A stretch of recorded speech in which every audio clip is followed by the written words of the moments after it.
Hello, my dear viewers. I'm Evelyn Hartwell, 63 years old, sitting here in my dim little apartment in Albany, New York, ready to tell you a story that's carved scars into my soul. Before I begin, I ask you to subscribe, like, and share this tale. It might save someone out there. Drop a comment below. Where are you from? And have you ever faced betrayal so deep it stole your breath? I want to hear your stories because mine, it's a nightmare I lived. Let's dive in. It was a frigid January morning in 2024 when my world cracked open like a mirror struck by a hammer. I woke to the sound of glass shattering downstairs. My heart thudded as I pulled on my worn robe, my arthritis screaming in my knuckles. I was no stranger to pain, physical or otherwise, but this sound was different. It wasn't just glass. It was my life breaking apart. I crept down the creaking stairs of our old colonial house, the one my husband, Raymond, and I had bought 30 years ago with dreams of a happy retirement. The living room was a wreck. My mother's antique vase, the one she'd left me before she passed, lay in shards across the hardwood. Raymond stood over it, his face twisted in a sneer, holding a bottle of whiskey. At 65, he was a shadow of the man I'd married, his once kind eyes now glinted with something cruel. "You clumsy old hag," he spat, though I'd been upstairs. "You can't even keep a damn vase safe. Worthless." I froze, my bare feet stinging on the cold floor. "Raymond, I didn't shut up." He lunged forward, grabbing my wrist so hard I gasped. His fingers dug into my skin, bruising instantly. "You're a burden, Evelyn. Always have been." He shoved me, and I stumbled, catching myself on the couch before I fell into the glass. Tears burned my eyes, but I didn't cry. Not then. I'd learned long ago that tears only fueled his rage. Instead, I whispered, "Why are you doing this?" He laughed, a sound like gravel under boots. "Because you deserve it." That was the morning I realized Raymond wasn't just angry, he hated me. But the cruelty didn't start with him. No, the first betrayal came from my brother, Leonard, the one person I'd trusted more than anyone. Leonard was 2 years younger, my confidant growing up in our cramped Brooklyn apartment. We'd shared secrets, shielded each other from our father's drunken rages. When I married Raymond, Leonard was my best man, toasting to my happiness with tears in his eyes. But money changes people. Or maybe it just reveals who they really are. 5 years ago, our mother died, leaving us her modest savings $200,000, split evenly. I planned to use my share for a small retirement fund, maybe a trip to Italy, a dream I'd nursed since I was a girl. Leonard had other ideas. He came to me one night, his face pale, begging for a loan. "Ev, my business is sinking. I need your share, just for a year. I'll pay you back with interest."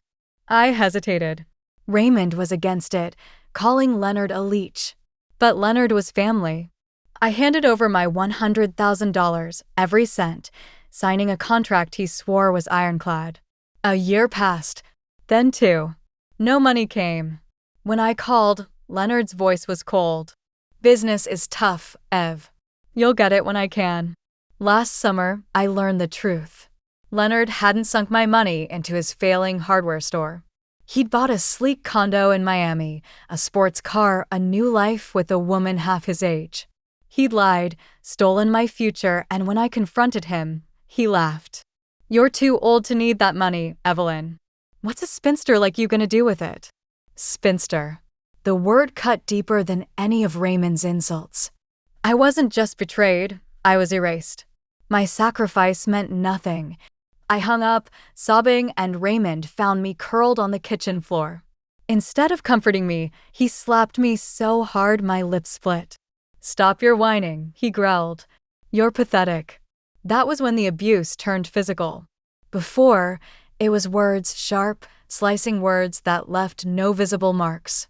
Now it was fists, belts, anything Raymond could grab.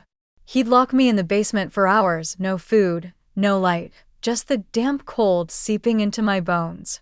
Once, he held a kitchen knife to my throat, whispering, No one would miss you. I was 63, invisible to the world. My friends had drifted away, my neighbors turned a blind eye. I had no job. Raymond had insisted I quit teaching years ago. No savings, thanks to Leonard. No escape. I'd lie awake at night, blood crusted on my skin, wondering how I'd fallen so far. Was this what aging meant for women like me? To be discarded, beaten, forgotten? But something shifted that January morning, standing over the broken vase. As Raymond staggered to the couch, passing out in a drunken haze, I saw a letter on the coffee table. It was from a lawyer's office, addressed to me. My hands trembled as I opened it. The words blurred through my tears. Notice of inheritance. Unknown relative. Substantial assets. An inheritance? I had no living relatives except Leonard. Who could this be? The letter instructed me to call for details, but Raymond stirred, muttering curses. I hid the letter in my robe, my heart racing. This was a secret, a lifeline. I didn't know what it meant, but I knew one thing. I couldn't let Raymond find out. That night, as he slept, I crept to the garage where we kept an old landline. My fingers shook as I dialed the lawyer's number. A woman answered, calm and crisp. Miss Hartwell, I'm glad you called. My name is Clara Vase. We need to meet. Your life is about to change. A car engine rumbled outside. Headlights swept through the garage window. I dropped the phone, my pulse hammering. Raymond was supposed to be asleep. Had he followed me? Or was it someone else watching? The headlights sliced through the garage window, casting jagged shadows across the concrete floor. I crouched behind a stack of moldy cardboard boxes, my breath shallow, the phone dangling from its cord like a noose. The engine growled louder, then cut off abruptly. Silence pressed against my eardrums, broken only by the faint drip of a leak somewhere in the dark. Was it Raymond? Had he seen me sneak out? Or was it someone else, someone tied to that mysterious letter? I clutched the crumpled paper in my robe pocket, its edges sharp against my palm. Clara Vase's voice echoed in my mind. Your life is about to change. What did she mean? An inheritance from an unknown relative sounded like a cruel joke, something Leonard might have orchestrated to mock me further. But the letterhead was real, embossed with the name Vase and Associates, attorneys at law. I checked it twice, my fingers tracing the raised ink as if it could anchor me to hope. The garage door rattled. My heart lurched into my throat. I pressed myself deeper into the shadows, the cold seeping through my thin slippers. The door creaked open and heavy footsteps thudded inside. Not Raymond's unsteady shuffle, these were deliberate, measured. A flashlight beam swept across the garage, catching the edge of a rusted lawnmower. Then my old bicycle, its tires flat from years of neglect. I bit my lip, tasting blood from where Raymond had struck me earlier. Evelyn. A voice called, low and unfamiliar. A man's voice, not Raymond's gravelly slur. My stomach twisted. No one knew I was here. No one should know. I held my breath, praying the darkness would swallow me whole. The footsteps stopped inches from my hiding spot. The flashlight beam lingered on the boxes, and I saw a glint of metal, a gun, tucked into a holster at the man's waist. Who's there? I whispered, my voice barely audible. The words slipped out before I could stop them. Stupid, Evelyn. So stupid. The man froze, then chuckled, a sound that sent ice down my spine. You're a hard woman to find, Miss Hartwell. He stepped closer, his boots crunching on grit. Clara sent me. We need to talk about your inheritance. But not here. It's not safe. Not safe? My mind raced. Was he a lawyer? A private investigator? Or something worse? I thought of Leonard, his smug grin as he dismissed my pleas for my stolen money. Had he hired someone to scare me, to keep me quiet? Or was this about Raymond, who'd grown paranoid lately, muttering about debts and people watching? I didn't trust this man, but I didn't trust my husband either. And staying in this house, bleeding under Raymond's fists, wasn't an option anymore. I stood slowly, my knees protesting, and stepped into the light. The man was tall, maybe 50, with graying hair and a scar cutting through his left eyebrow. His eyes were sharp, assessing, but not cruel, not yet. "I'm Daniel," he said, lowering the flashlight. "Clara's associate. We've got to move. Now." "Move where?" My voice cracked. "I don't even know you." He glanced toward the house, his jaw tightening. "You don't have to know me. You just have to trust that staying here will get you killed." Killed. The word hit like a slap. I thought of Raymond's knife at my throat, the basement's suffocating darkness. Was this man a savior or a new kind of trap? Before I could decide, a crash came from inside the house, glass again, followed by Raymond's bellow. "Evelyn, where the hell are you?" Daniel grabbed my arm, gentler than Raymond, but firm. "Now or never, Evelyn. Choose." My heart pounded. The letter, Clara's voice, this stranger, they were threads of a lifeline I didn't understand. But I was done being a victim. I nodded, and Daniel pulled me toward a black sedan idling outside. As we slipped into the night, I glanced back at the house, its windows glowing like malevolent eyes. Raymond's shadow moved inside, and I knew he'd come for me soon. The car sped through Albany's quiet streets, the city lights blurring into streaks. Daniel didn't speak, his hands tight on the wheel. I clutched the letter, my only anchor. "Who's the relative?" I asked finally. "The one who left me something?" Daniel's eyes flicked to me, then back to the road. "You'll find out tomorrow. Clara's waiting in Syracuse." "But Evelyn, listen carefully. This inheritance isn't just money. It's power. And people will kill for it." Power. The word felt foreign, impossible. I was a broken woman, betrayed by my brother, beaten by my husband. What power could I possibly have? But as the car crossed the city limits, a spark ignited in my chest, a flicker of defiance, of rage. Leonard had stolen my money. Raymond had stolen my dignity. Whoever this relative was, they'd given me a chance. I wouldn't waste it. The sedan's engine hummed as we tore through the night, Albany's lights fading into a distant glow.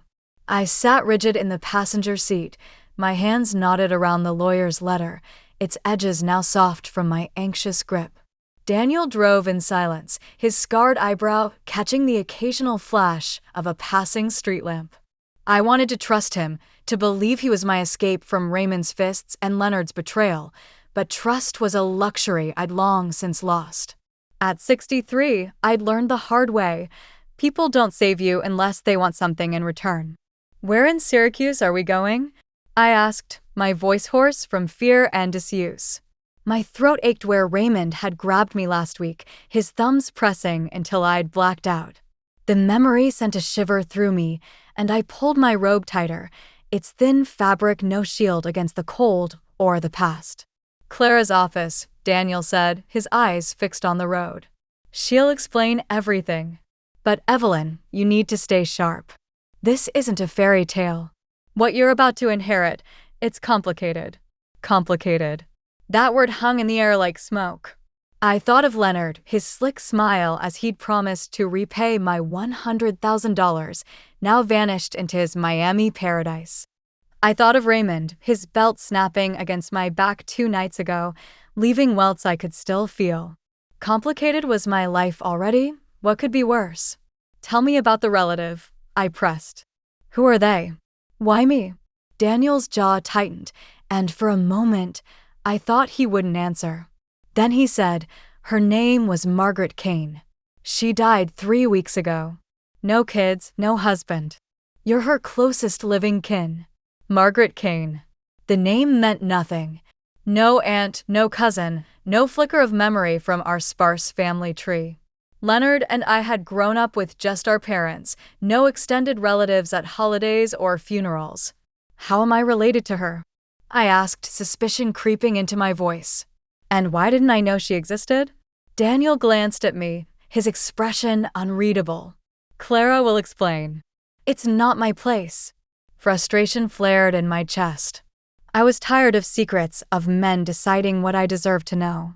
But before I could argue, headlights glared in the rearview mirror, too close, too bright. Daniel cursed under his breath, his hands tightening on the wheel. "Hold on," he said, and the car surged forward, the speedometer climbing. I twisted in my seat, my heart hammering. A dark SUV loomed behind us, its grille gleaming like teeth. "Who's that?" I gasped, clutching the door handle. "Don't know," Daniel said, his voice clipped.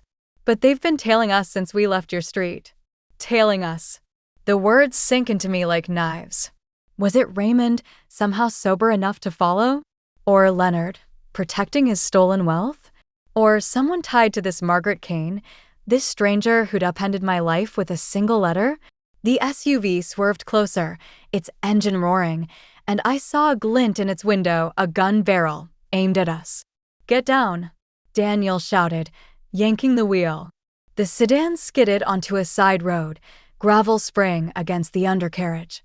I ducked, my head between my knees, as a gunshot cracked through the night. The rear window shattered, glass raining onto the back seat. I screamed, the sound raw and desperate, my body shaking uncontrollably. Daniel floored the gas, weaving through a maze of rural roads. The SUV pursued, relentless, its headlights stabbing through the darkness. "Who are they?" I cried, my voice muffled against my robe. "What do they want?"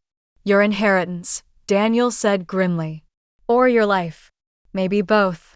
The car lurched as he took a sharp turn, and I slammed against the door, pain exploding in my shoulder. I thought of Raymond's belt, Leonard's laughter, the basement's cold walls. Was this my punishment for trusting, for loving? Or was it something bigger, something tied to this mysterious Margaret Kane? Daniel's phone buzzed in the console, and he snatched it, pressing it to his ear. "Clara, we've got company," he said, his voice low. "Black SUV, armed. We're 10 miles out." A pause, then, "Yeah, she's alive. For now. For now." Those words chilled me more than the January air seeping through the broken window.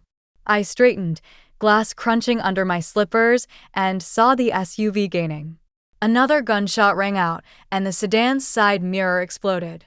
Daniel swerved, muttering curses, then veered onto a narrow bridge spanning a frozen river. The SUV followed, but its bulk struggled on the tight curve. I watched, breathless, as its tires skidded, the vehicle tilting dangerously. With a sickening crunch, it slammed into the bridge's railing, metal screeching as it spun out. The headlights vanished, replaced by the faint glow of sparks. Daniel didn't slow down, his face a mask of focus. "Are they gone?" I whispered, my voice trembling. "For now," he said again, and I hated how that phrase clung to me, a promise of more danger. We drove in silence, the river's icy gleam fading behind us. My mind raced, piecing together fragments. Margaret Kane, a woman I'd never known, an inheritance worth killing for, and me, a battered 63-year-old with nothing left to lose. As we neared Syracuse, the city's skyline faint against the dawn, Daniel spoke. "Evelyn, when we meet Clara, don't trust her completely. She's got her own agenda." "Everyone does." "Even you?" I asked, my voice sharp despite my fear. He didn't answer, but his silence was answer enough. I sank back, my bruises throbbing, my heart heavy. I'd escaped Raymond's house, but I'd landed in a new kind of prison, one of secrets and guns and power I didn't understand. Margaret Kane's legacy was a lifeline, but it was also a noose. And as the sedan pulled into a nondescript office park, Clara Vase waiting somewhere inside, I felt the weight of a truth I wasn't ready to face. My betrayal wasn't over. It was just beginning. The Syracuse office park was a maze of gray buildings, their windows dark against the pre-dawn sky. Daniel parked the sedan behind a nondescript brick structure, its sign reading Vase and Associates in faded gold letters. My body ached, bruises from Raymond's belt, a new throb in my shoulder from the car chase. At 63, pain was my constant companion, but fear was a sharper blade. I stepped out, the cold biting my exposed ankles, and followed Daniel inside, clutching the lawyer's letter like a talisman. The office was sterile, all beige walls and fluorescent lights. A woman stood waiting, her silver hair pulled into a tight bun, her suit crisp despite the hour. Clara Vase, I presumed. She was maybe 50, her eyes sharp like a hawk's, scanning me as if I were a puzzle to solve. Evelyn Hartwell, she said, her voice smooth but edged. You're a hard woman to reach. I glanced at Daniel, his warning echoing. Don't trust her completely. I didn't know anyone was looking, I said, my voice steadier than I felt. Who's Margaret Kane, and why am I here? Clara gestured to a chair across a polished desk. Sit. We have much to discuss. Her tone was commanding, but her smile didn't reach her eyes. I sat, my robe feeling absurdly out of place, the glass shards from Raymond's outburst still clinging to its hem.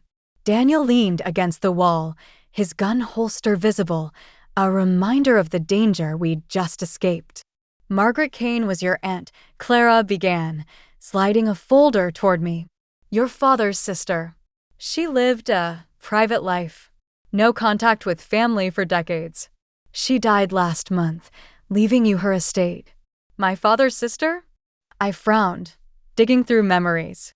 My father, a bitter man who drowned his sorrows in gin, never mentioned a sister. Leonard and I had grown up in his shadow, our mother the only softness in our lives. I never heard of her, I said. How do you know she's my aunt? Clara opened the folder, revealing a faded photograph. A woman, maybe 30, with my father's high cheekbones and my gray eyes, stared back. My breath caught. The resemblance was uncanny. Margaret cut ties with your father after a dispute, Clara said. She built a fortune in real estate, kept it quiet. Her estate is worth $12 million, properties, investments, cash. It's yours now. $12 million. The number was a punch to the gut. I'd been scraping by on Raymond's meager pension, my own savings stolen by Leonard. This was a fortune, a lifeline, but it felt like a trap. Why me? I asked, my voice trembling. She didn't know me. Clara's eyes narrowed. Margaret had her reasons. She left a letter for you sealed. I haven't read it. She slid an envelope across the desk, my name scrawled in elegant cursive. My hands shook as I took it, but before I could open it, Daniel straightened, his hand on his gun. Clara, he said sharply, nodding toward the window. I followed his gaze. A shadow moved outside, quick and deliberate. My heart lurched. The SUV from the chase, had they found us? Stay here, Daniel ordered, slipping out the door. Clara locked it behind him, her movements calm but precise. We're safe here, she said, but her voice betrayed a flicker of unease. Safe. That word was a lie. I'd never been safe, not with Leonard's betrayal, not with Raymond's fists. I tore open the envelope, desperate for answers. Margaret's letter was brief, written in a shaky hand. Evelyn, I failed your father, but I won't fail you. My empire is yours, but it comes with enemies. Trust no one, not even those closest to you. Find the safe in my cabin at Lake Placid. The key is your birth date. Be strong. Enemies. The word sank into me like ice. I looked at Clara, her composed face now a mask I couldn't read. What enemies? I demanded. Who's after me? Before she could answer, a crash echoed outside, metal on metal, followed by a gunshot. I flinched, dropping the letter. Clara grabbed my arm, pulling me toward a back door. Move, she hissed. They're here. We stumbled into a narrow hallway, the fluorescent lights flickering. My slippers caught on the carpet, and I fell, pain shooting through my knees. Clara hauled me up, her grip bruising. Hurry, Evelyn. They won't stop. Who? I gasped, my chest tight. Who's doing this? Clara didn't answer, but her silence was deafening. We burst into a parking lot where a second car waited. Daniel appeared, blood on his cheek, his gun drawn. 3 men, he said, breathless. Hired muscle. They're after the estate. Hired by whom? Leonard, desperate to keep his stolen wealth? Raymond somehow involved? Or someone else, tied to Margaret's shadowy past? We piled into the car, Daniel driving, Clara in the back with me. As we sped away, I saw flames in the distance, the office building, now alight, smoke curling into the sky. "They're burning my life down," I whispered, my voice breaking. Raymond had beaten me until I bled. Leonard had stolen my future, and now strangers wanted me dead. At 63, I was a ghost, hunted for a fortune I didn't understand. Clara leaned forward, her voice low. "Margaret's empire isn't just money, Evelyn. It's control over properties, businesses, secrets. People will kill to take it from you." Secrets. The word twisted in my gut. I thought of Raymond's paranoia, his late-night calls he thought I didn't hear. I thought of Leonard's condo, bought with my money. Had they known about Margaret? Had they been waiting for this? Daniel took a sharp turn, the car skidding. "We're heading to Lake Placid," he said. "Margaret's cabin. It's the only place you're safe." Safe. There was that lie again. As we raced north, the letter burned in my pocket. Margaret's words, "Trust no one," echoed in my mind. Clara's grip on my arm, Daniel's guarded silence, the fire behind us, it all screamed betrayal. I was a pawn in a game I didn't understand, but I felt a spark of something new. Rage. Leonard had taken my money. Raymond had taken my dignity. These strangers wanted my life. But I was done being a victim. Whatever was in that safe, it was mine. And I'd fight for it. The road to Lake Placid wound through dense forests, the dawn light barely piercing the canopy of pines. I sat in the back seat of the car, my fingers tracing the edges of Margaret Kane's letter, her words, "Trust no one," burning in my mind. Clara Vase sat beside me, her silver hair glinting as she typed furiously on her phone, her face a mask of focus. Daniel drove, his knuckles white on the wheel, the blood on his cheek now dried into a dark smear. At 63, I'd never felt so fragile or so furious. Raymond's fists, Leonard's betrayal, and now gunmen chasing me for a fortune I didn't yet possess. It was too much, and yet it was fueling something inside me, a fire I hadn't known I still had. "How much farther?" I asked, my voice rough from the night's terror. My body ached, the welts from Raymond's belt pulsing with every bump in the road. I could still feel the basement's damp walls closing in, his knife at my throat. But I wasn't in Albany anymore. I was running towards something, or from something, and I needed answers. 30 minutes, Daniel said, his eyes flicking to the rearview mirror. "No tails, but we can't stay long. They'll find us." "They," I repeated, bitterness lacing my voice. "Who are they?" "You keep saying that, but I'm the one they're shooting at." I deserve to know. Clara glanced up from her phone, her hawk-like eyes meeting mine. "Margaret's enemies," she said coolly. "She wasn't just a real estate mogul, Evelyn. She controlled a network, properties used for discreet operations. Some powerful people want that control now that she's gone. Discreet operations." The phrase sent a chill through me. Was my aunt a criminal? A kingpin? I looked at the photograph Clara had given me, Margaret's face so like my father's, yet distant, unknowable. What kind of operations? I pressed, my heart pounding. And why didn't she tell me? Why hide from her own family? Clara's lips thinned. Margaret had her reasons. "You'll understand when we reach the cabin. The safe holds more than money." The safe. Margaret's letter had mentioned it, hidden in her Lake Placid cabin, its key my birth date. I clung to that detail like a lifeline, but doubt gnawed at me. What if this was a trap?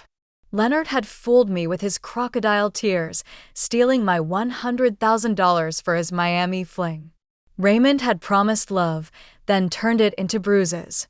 Clara and Daniel claimed to help, but their secrets felt like chains. The car slowed as we turned onto a gravel path, the forest swallowing us whole. The cabin appeared, a squat, weathered structure overlooking a frozen lake, its windows boarded, its chimney crumbling. It looked abandoned, but something about it felt alive, watchful. Daniel parked, scanning the trees. "Stay close," he said, drawing his gun. We approached the cabin, the snow crunching under my slippers, my robe flapping in the icy wind. Clara unlocked the door, its hinges groaning, and we stepped into a musty interior. The air was stale, heavy with dust and secrets. A single room held a sagging couch, a wood stove, and a rug so worn it barely hid the floorboards. No sign of a safe. "Where is it?" I asked, my voice echoing. My arthritis flared as I clenched my fists, frustration boiling over. "You said the safe was here." Clara knelt by the rug, pulling it back to reveal a trapdoor. My breath caught. She pried it open, exposing a narrow staircase descending into darkness. "Down there," she said, handing me a flashlight. "You go first." I hesitated, Margaret's warning, "Trust no one," screaming in my head.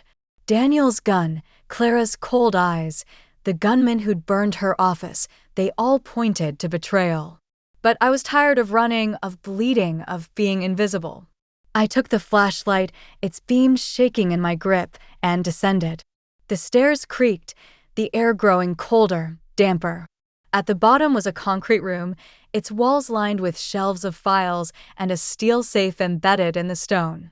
My birth date, March 17th, 61, was etched into its dial. My heart raced as I spun the numbers, the safe clicking open with a soft thud. Inside were stacks of cash, gold bars, and a leather-bound journal. I grabbed the journal, its pages yellowed, and flipped it open. Margaret's handwriting filled it, detailing transactions, properties, names, dates. One entry stopped me cold. Leonard Hartwell, $500,000, 2023. Debt to be settled. Leonard. My brother's name, linked to Margaret. Had he known her? Was his betrayal deeper than I'd imagined?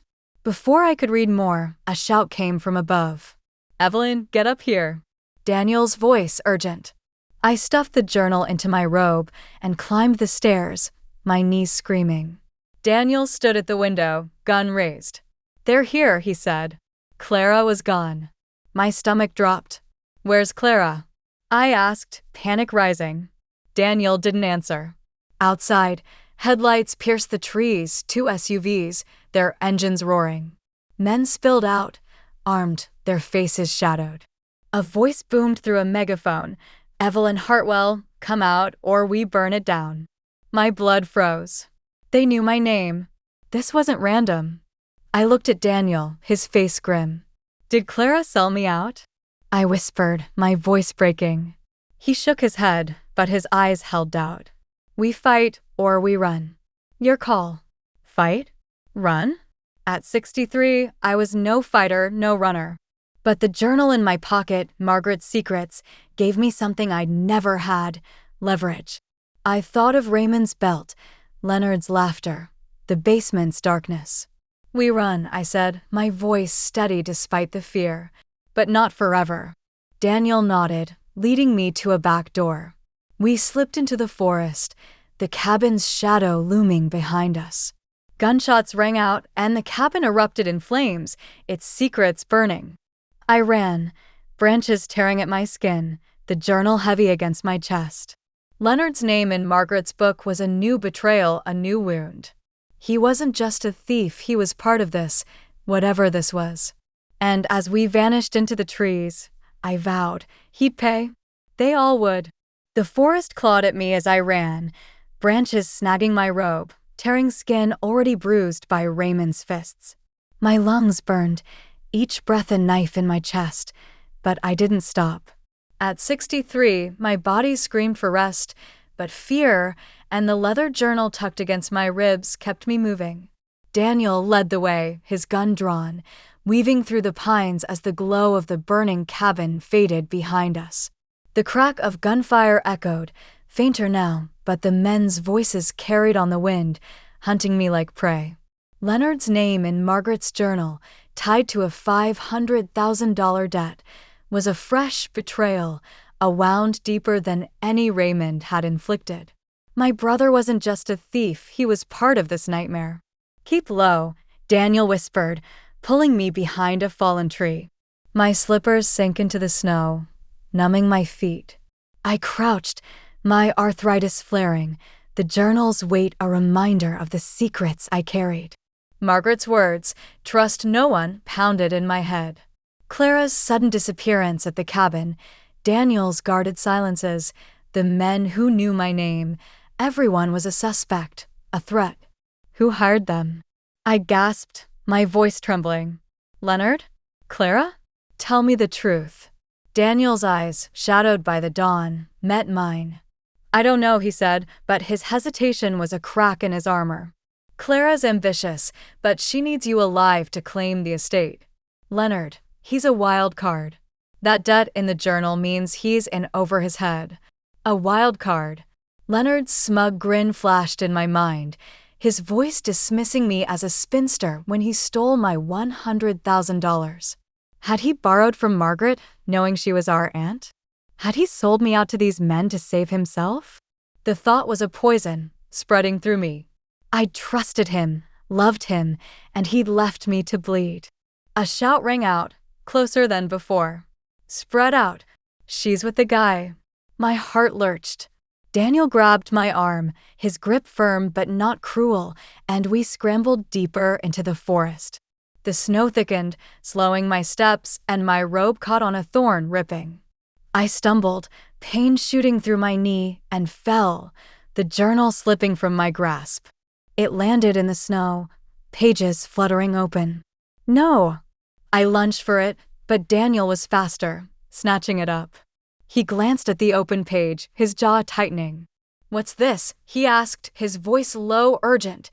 I grabbed the journal back, my hands shaking.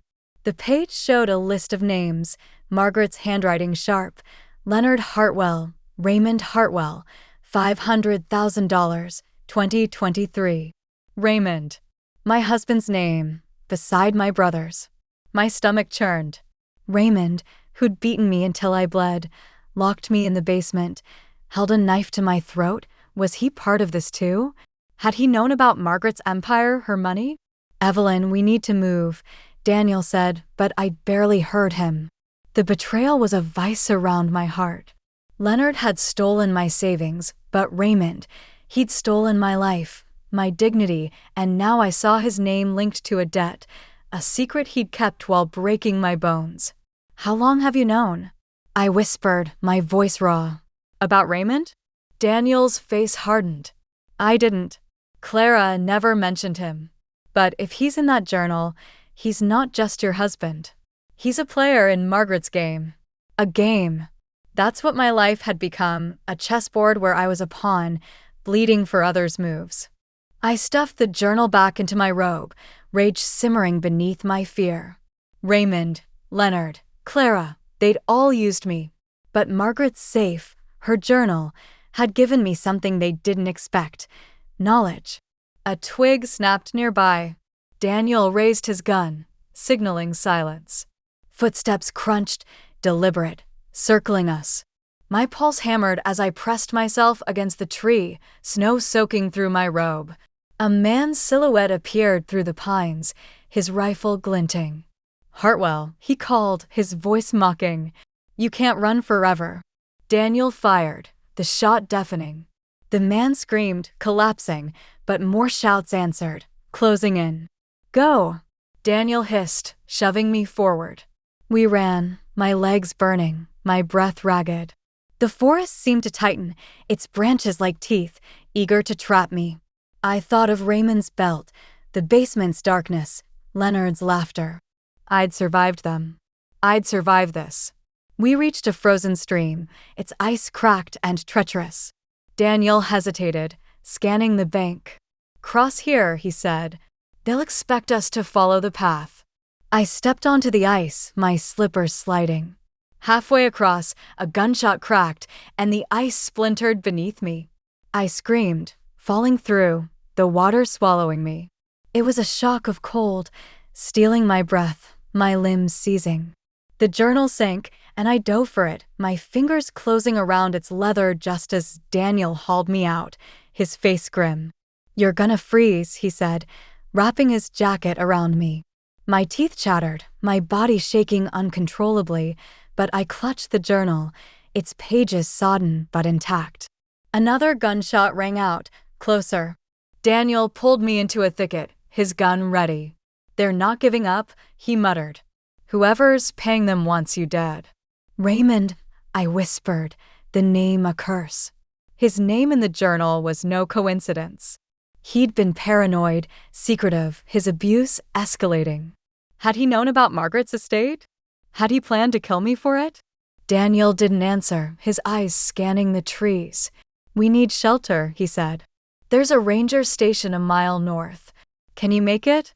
I nodded, though my body screamed no. The cold was a new kind of cruelty, seeping into my bones, but the journal's weight, Raymond's betrayal, kept me moving. We trudged through the snow, the gunfire fading, but never gone. As we neared the station, a small cabin with a single light, I saw a figure inside. My heart stopped. Clara. She stepped out, her suit pristine despite the chaos. "Evelyn," she said, her voice calm. "You're harder to kill than I expected." Daniel raised his gun, but Clara's smile was a blade. "Lower it, Daniel. We're on the same side." Her eyes locked on mine. "For now." Clara's words hung in the frigid air, sharp as the ice still clinging to my robe. "You're harder to kill than I expected." Her smile was a thin veneer, hiding something predatory. I stood shivering outside the ranger station, the sodden journal heavy against my chest, Daniel's gun still raised but unsteady. At 63, I'd faced cruelty, Raymond's fists, Leonard's theft, but Clara's calm menace was a new kind of terror.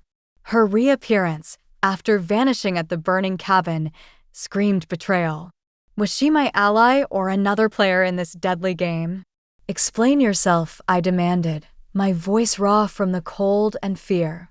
My teeth chattered, my body aching from the plunge through the ice, but the fire in my gut kept me upright. "You left us at the cabin. Those men knew my name. Did you send them?" Clara's eyes flicked to Daniel, then back to me. "If I wanted you dead, Evelyn, you wouldn't be standing here." She stepped closer, her heels clicking on the snow-dusted porch. "I left to draw them off." "You're welcome." "Bullshit," Daniel snapped, his gun steady now. "You didn't warn us. You knew they were coming." Clara's smile didn't waver. "Careful, Daniel. You're not as indispensable as you think." She turned to me, her gaze softening, but I saw through it, another mask. "Evelyn, the journal you're holding is the key to Margaret's empire. It's why they're after you. We need to get you somewhere safe to decode it." "Decode it?" I clutched the journal tighter, its wet pages sticking to my fingers. Leonard's name, Raymond's name, the $500,000 debt, they were pieces of a puzzle I didn't understand. But Clara's urgency, her sudden return, felt like a trap. Margaret's warning, "Trust no one," was a drumbeat in my skull. Inside, Clara said, gesturing to the ranger station, "You'll freeze out here." I hesitated, glancing at Daniel. His face was unreadable, but his gun stayed trained on Clara. My slippers squelched as I stepped onto the porch, the warmth of the station's interior a shock after the forest's bite. The single room was sparse, a desk, a radio, a wood stove crackling in the corner. A map of Lake Placid hung on the wall, dotted with red pins. Too many pins. Clara locked the door behind us, her movements deliberate. "Sit," she said, pointing to a chair. I didn't move. My eyes darted to the map, then to Daniel, who lowered his gun but kept his distance. The air was thick with suspicion, and I was done being a pawn. "Tell me about Raymond," I said, my voice shaking but firm. His name in the journal had gutted me. My husband, who'd beaten me until I bled, was tied to Margaret's empire. What's his debt? Did he know about Margaret? Clara's expression flickered. Surprise, maybe, or calculation. "Raymond Hartwell," she said slowly, "borrowed from Margaret to cover gambling debts. He thought he could hide it from you. He was wrong. Gambling debts." The words hit like a slap. I remembered Raymond's late-night calls, his paranoia, the way he'd lock himself in the garage with his phone. I thought it was just his temper, his cruelty. But he'd been hiding a secret, one that linked him to my aunt, to this nightmare. Did he know I'd inherit? I asked, my throat tight. Clara hesitated, and that pause was a blade. Possibly, she said. Margaret kept tabs on you. Raymond might have known more than he let on. Rage surged through me, hotter than the wood stove's glow. Raymond hadn't just abused me, he'd played me, maybe for years, waiting for Margaret's death. And Leonard, my brother, was in the journal too. Had they conspired together? The thought was a fresh wound, tearing open the scars of their betrayals. A crackle came from the radio on the desk, breaking the tension. A man's voice, distorted but urgent. Targets at the station. Move in. No survivors. My heart stopped. Daniel lunged for the radio, shutting it off, but the damage was done. They're close, he said, his voice low. Clara, you got us into this. What's the plan? Clara's calm cracked, her eyes darting to the window. There's a safe house, 10 miles west. We can make it if we leave now. Or we fight, I said, surprising myself. The words came from a place I didn't recognize, a strength born of pain. Raymond's belt, Leonard's lies, the ice water choking me, I was done running. They want the journal. Let's use it. Daniel's eyes widened, a flicker of respect crossing his face. Clara, though, laughed a cold, sharp sound. You're not a soldier, Evelyn. You're a liability. Then why save me? I snapped, stepping toward her. If I'm so useless, why drag me through a forest, through gunfire? What do you want? Clara's smile vanished. You're the heir, she said. Without you, the estate goes to probate or to whoever kills you first. The truth landed like a punch. I wasn't just a target. I was a key. Margaret's empire, her properties, her secrets, hinged on me. Leonard, Raymond, these gunmen, they all wanted what I had. And Clara? Her loyalty was a coin toss. Headlights flashed outside, tires crunching on snow. Daniel grabbed my arm, pulling me toward a back door. No time, he said. Safe house or nothing. I clutched the journal, its pages a map of betrayals. As we slipped out the back, the front door splintered, men shouting, boots stomping. A gunshot grazed the doorframe, and I ducked, my heart racing. Clara ran beside us, her face pale but composed. Was she leading us to safety or another trap? We reached a snowmobile hidden in the trees, its engine roaring to life as Daniel climbed on. I slid behind him, Clara gripping my waist. The journal pressed against my chest, a reminder of the power I didn't yet understand. As we sped into the night, gunfire fading, I saw Raymond's face in my mind, his sneer, his belt, his lies. He'd pay. Leonard would pay. And if Clara was playing me, she'd learn I wasn't the broken woman they all thought. The safe house loomed ahead, a shadow in the snow. But as we slowed, a figure stepped into view, gun raised. My breath caught. It was Leonard. Leonard's silhouette stood stark against the snow, his gun glinting under the safe house's floodlight. My brother, the man who'd stolen my $100,000, laughed at my pain and now appeared in Margaret's journal with a $500,000 debt, was here, armed, blocking our path.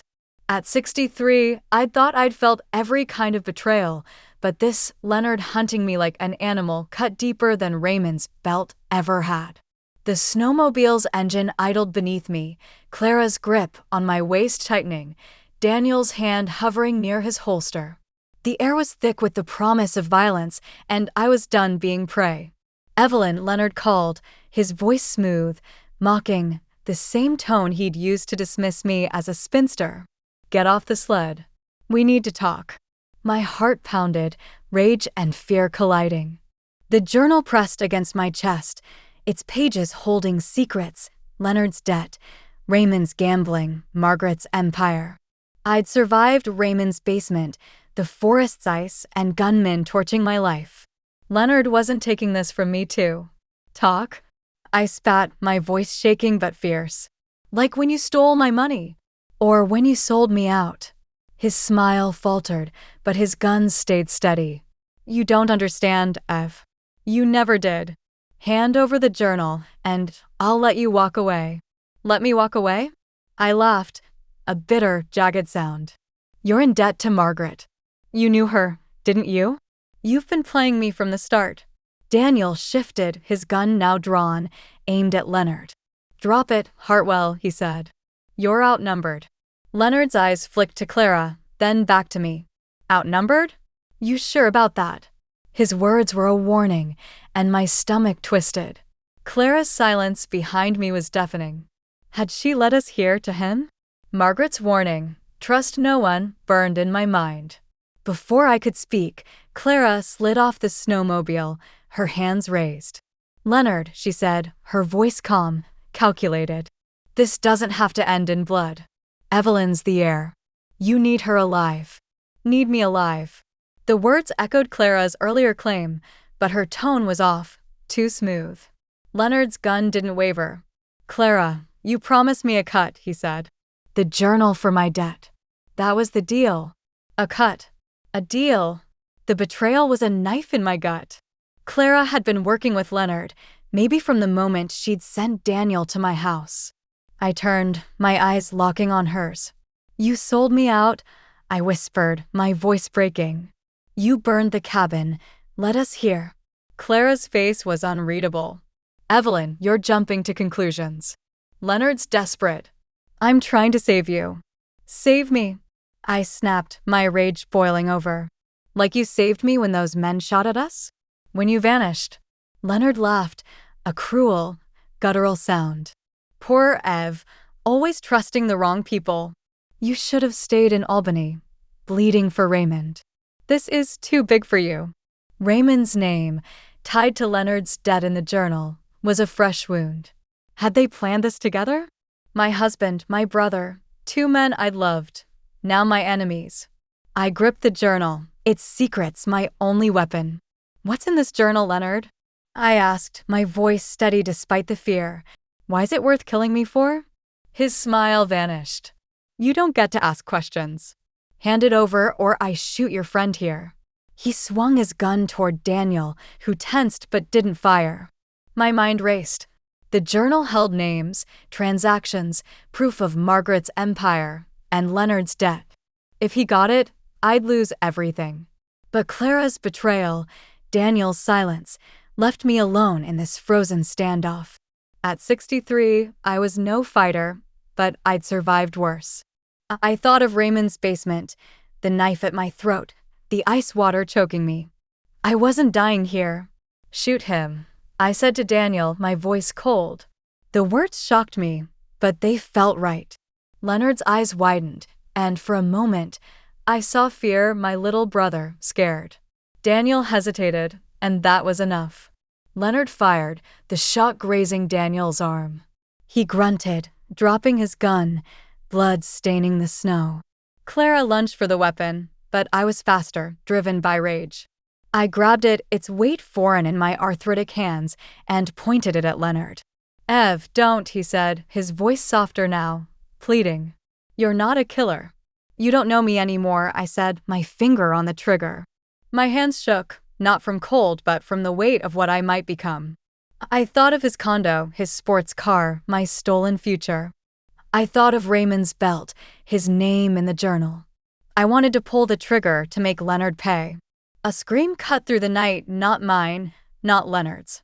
Clara on the ground, clutching her leg, blood pooling. Another figure emerged from the trees, gun raised. Raymond. My husband, his face twisted with fury, his eyes wild. Drop it, Evelyn, he roared. You're mine. My blood froze.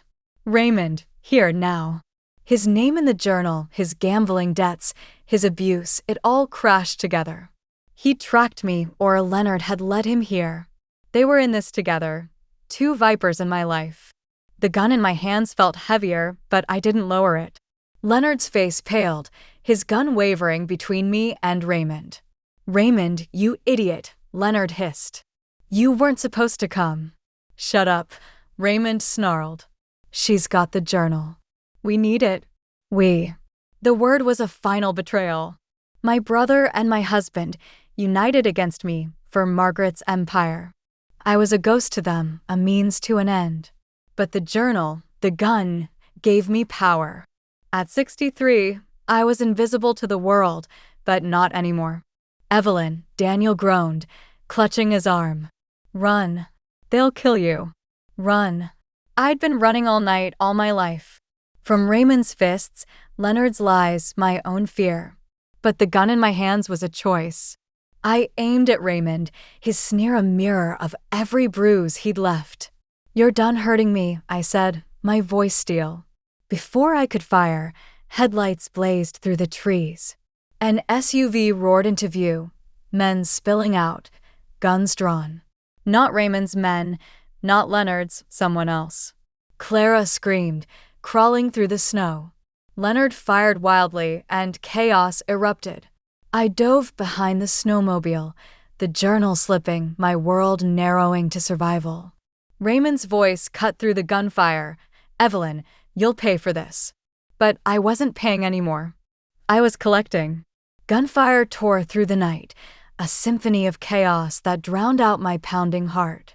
I crouched behind the snowmobile, the journal clutched to my chest, its sodden pages a lifeline in the madness. Leonard's betrayal, Raymond's snarling face, Clara's blood in the snow, they were all pieces of a nightmare I couldn't wake from. At 63, I'd thought I'd known pain, but this, my brother and husband united against me, hunting me for Margaret's empire, was a cruelty beyond imagining. The SUV's men, strangers with guns, weren't Leonard's or Raymond's. Someone else wanted me dead, and I was running out of time to find out who. Evelyn. Raymond's voice sliced through the gunfire, thick with rage. You can't hide forever. I peeked over the snowmobile, my arthritic hands trembling around Daniel's gun. Raymond stood near the safe house, his silhouette lit by the SUV's headlights, firing wildly at the new intruders. Leonard was beside him, his face pale, his gun shaking. They were allies, but their alliance was fracturing under the pressure of this ambush. Daniel groaned beside me, his arm bleeding, his face gray. Evelyn, go, he rasped. Get to the trees. I'll cover you. Cover me, I whispered, my voice cracking. You're half dead. But his eyes held a stubborn resolve, a flicker of loyalty I wasn't sure I deserved. Clara's betrayal, Leonard's deal, Raymond's debts, everyone had an angle. Was Daniel any different? Before I could decide, a bullet struck the snowmobile, metal screeching. I flinched, my ears ringing, and Daniel shoved me toward the forest. Now, he barked, firing at the SUV's men. I stumbled, my slippers sinking into the snow, the journal slipping. I caught it, my fingers numb, and ran, branches whipping my face, tearing skin already bruised by Raymond's fists.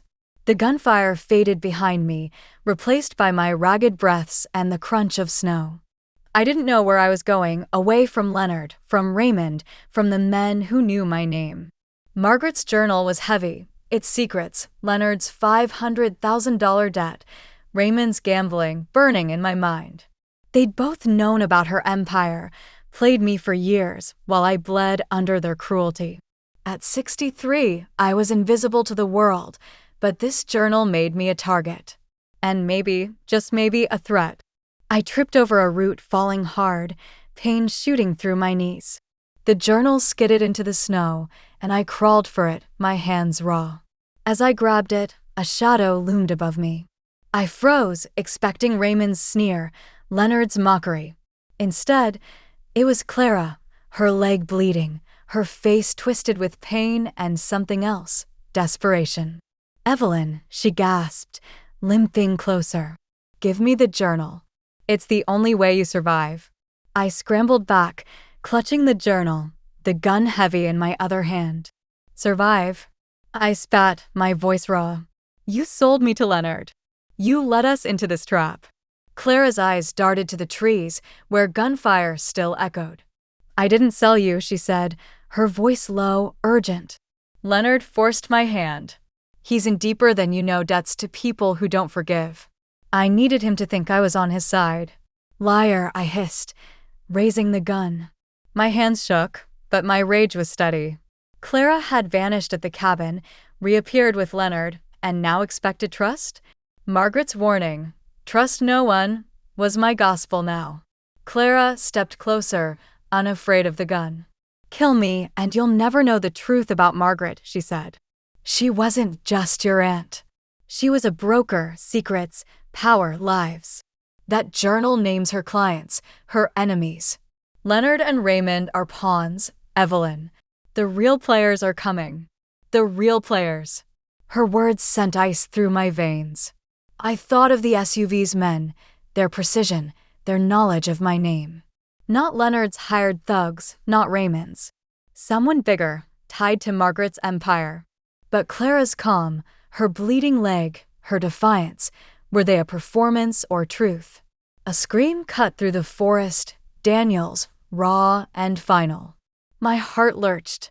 Clara's face hardened. "We're out of time," she said. "Come with me or die here."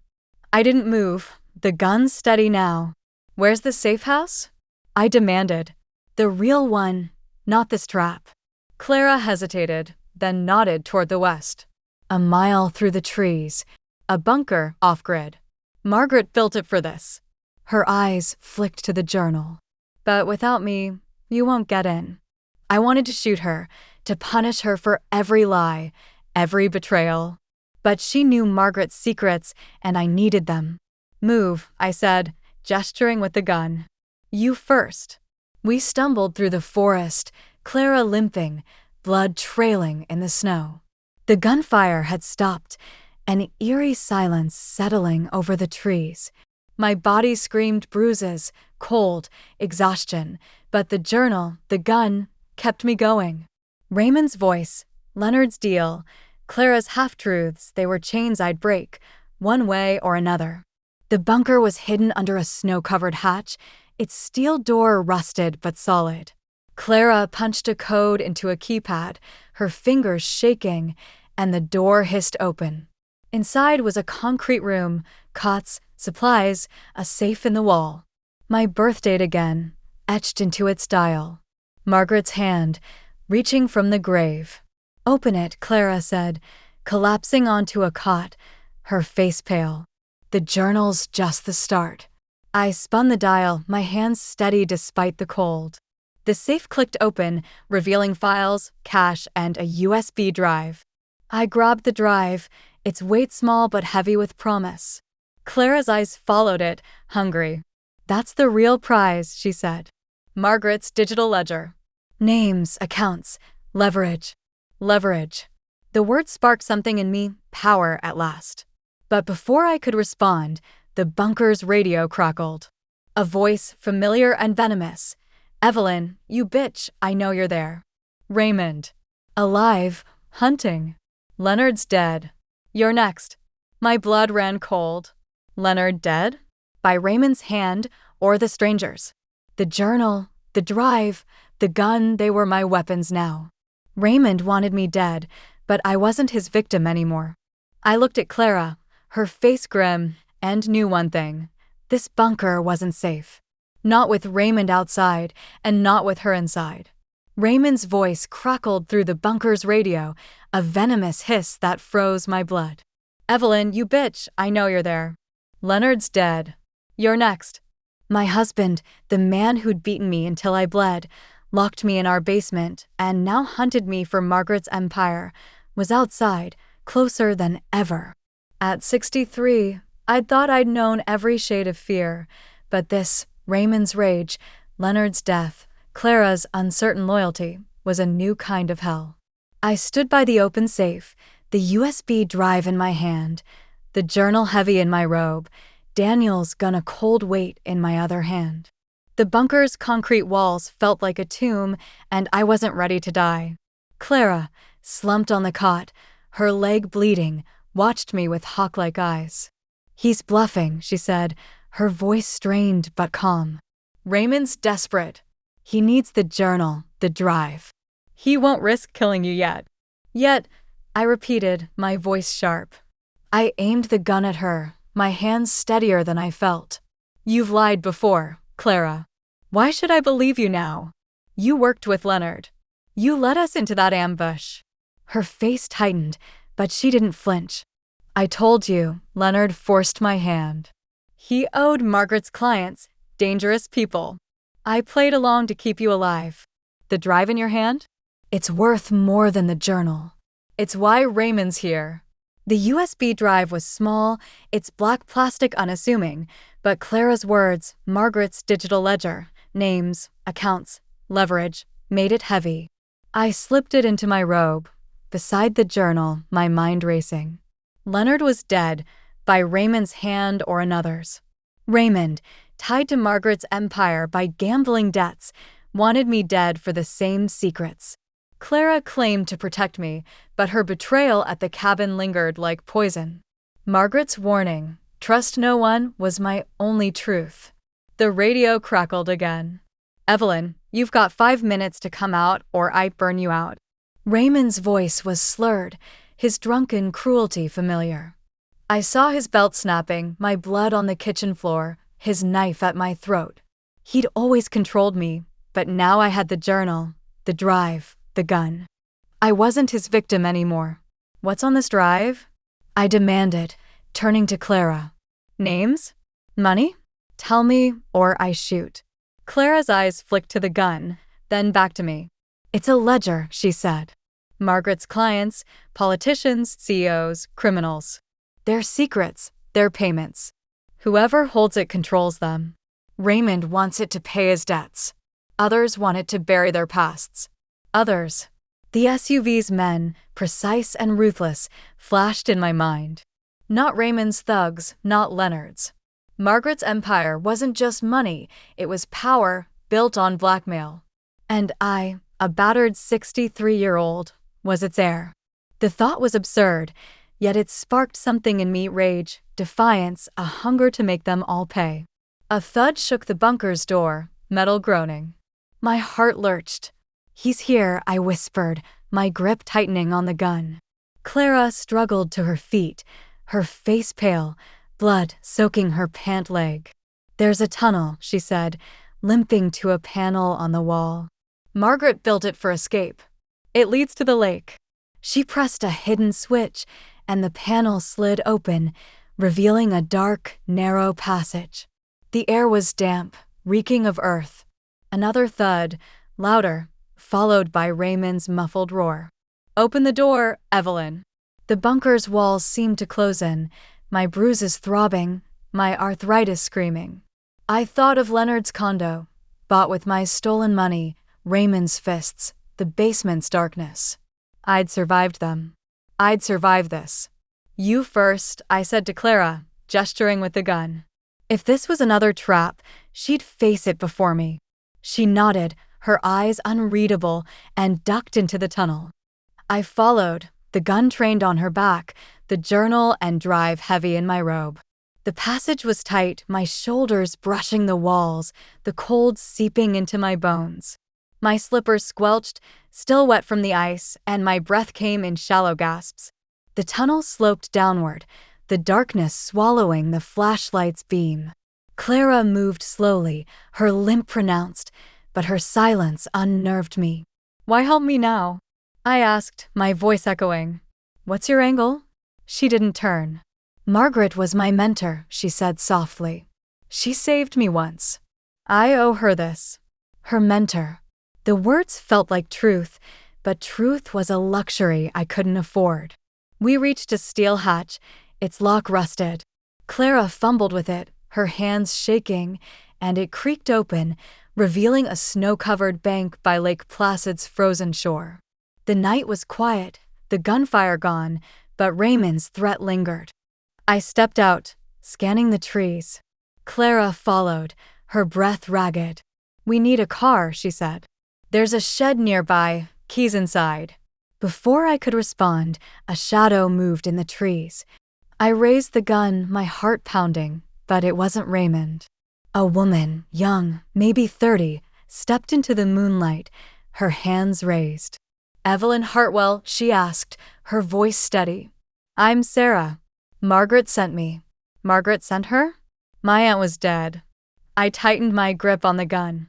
Explain, I demanded, my voice sharp. Sarah's eyes flicked to Clara, then back to me. Margaret left instructions. If you reached the bunker, I was to find you. The drive's dangerous, Evelyn. You need to disappear. Clara tensed, her hand inching toward her pocket. My stomach twisted. Another player, another lie? I aimed the gun at Sarah, then Clara, my hands shaking. No more games, I said. Who's telling the truth? Sarah's face hardened. Ask her, she said, nodding at Clara. Ask about the deal she made with Raymond. Clara's eyes widened, a flicker of fear. Before she could speak, a gunshot rang out and Sarah dropped, blood blooming on her chest. I screamed, spinning toward the trees. Raymond emerged, his gun smoking, his face a mask of triumph. Got you, he snarled, advancing. Clara dove for cover, but I stood frozen, the gun in my hand useless. Raymond's eyes locked on mine, his sneer a mirror of every bruise he'd left.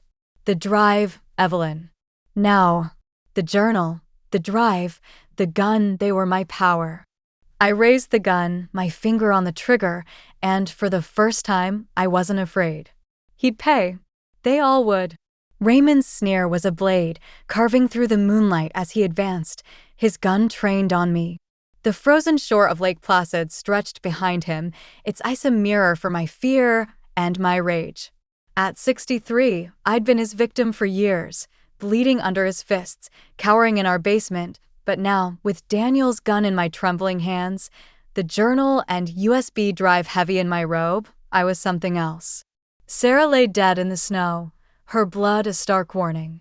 Clara had vanished into the trees, her loyalty a question mark. Leonard was gone, Raymond claimed, and I was alone, facing the man who'd broken my body and now wanted my life. But I wasn't broken anymore. Give me the drive, Evelyn, Raymond growled, his voice thick with whiskey and hate. You're too weak to use it. Weak. The word was a spark, igniting the fire in my chest. I thought of Leonard's laughter, stealing my $100,000 for his Miami paradise. I thought of Raymond's belt, his knife at my throat, his name in Margaret's journal beside a $500,000 debt. They'd both betrayed me, played me, for Margaret's empire, a web of secrets, money, and power. The USB drive in my pocket, Margaret's digital ledger, was leverage over men like them. I raised the gun, my arthritic hands steady, my eyes locked on his. You're wrong, I said, my voice steel. Drop your gun, or I shoot. Raymond laughed, a cruel, guttural sound that echoed across the lake. You? Shoot me? You're nothing, Evelyn. A pathetic old hag. He stepped closer, his gun unwavering, his eyes wild. I saw every bruise he'd left, every scream he'd ignored, every night I'd spent locked in the dark. My finger tightened on the trigger, but doubt crept in. Could I kill him? At 63, could I become a killer? A rustle in the trees broke my focus. Clara emerged, her leg bleeding, a knife in her hand. Raymond, stop, she called, her voice sharp but unsteady. You need her alive. The drive's useless without her. Raymond's head snapped toward her, his gun swinging. You double-crossing bitch, he snarled. You said the drive was mine. Clara's eyes flicked to me, a silent plea or a trap. I lied, she said. Evelyn's the heir. Margaret's system locks the ledger to her biometrics. Kill her, and it's gone. Biometrics? My heart raced. The drive wasn't just data, it was tied to me, my fingerprints, my life. Margaret had planned this, made me the key to her empire. But Clara's words, her deal with Raymond, twisted in my gut. She'd played both sides, and I trusted her as much as I trusted the ice beneath my feet. Raymond's face contorted, rage warring with greed. Then I'll take her fingers, he said, turning back to me, his gun steady. Hand it over, Evelyn, or I carve you up. My breath caught, memories of his knife flashing, my blood on the kitchen floor, his laughter as I begged. But I wasn't begging now. I fired, the gun kicking in my hands, the shot wild but close.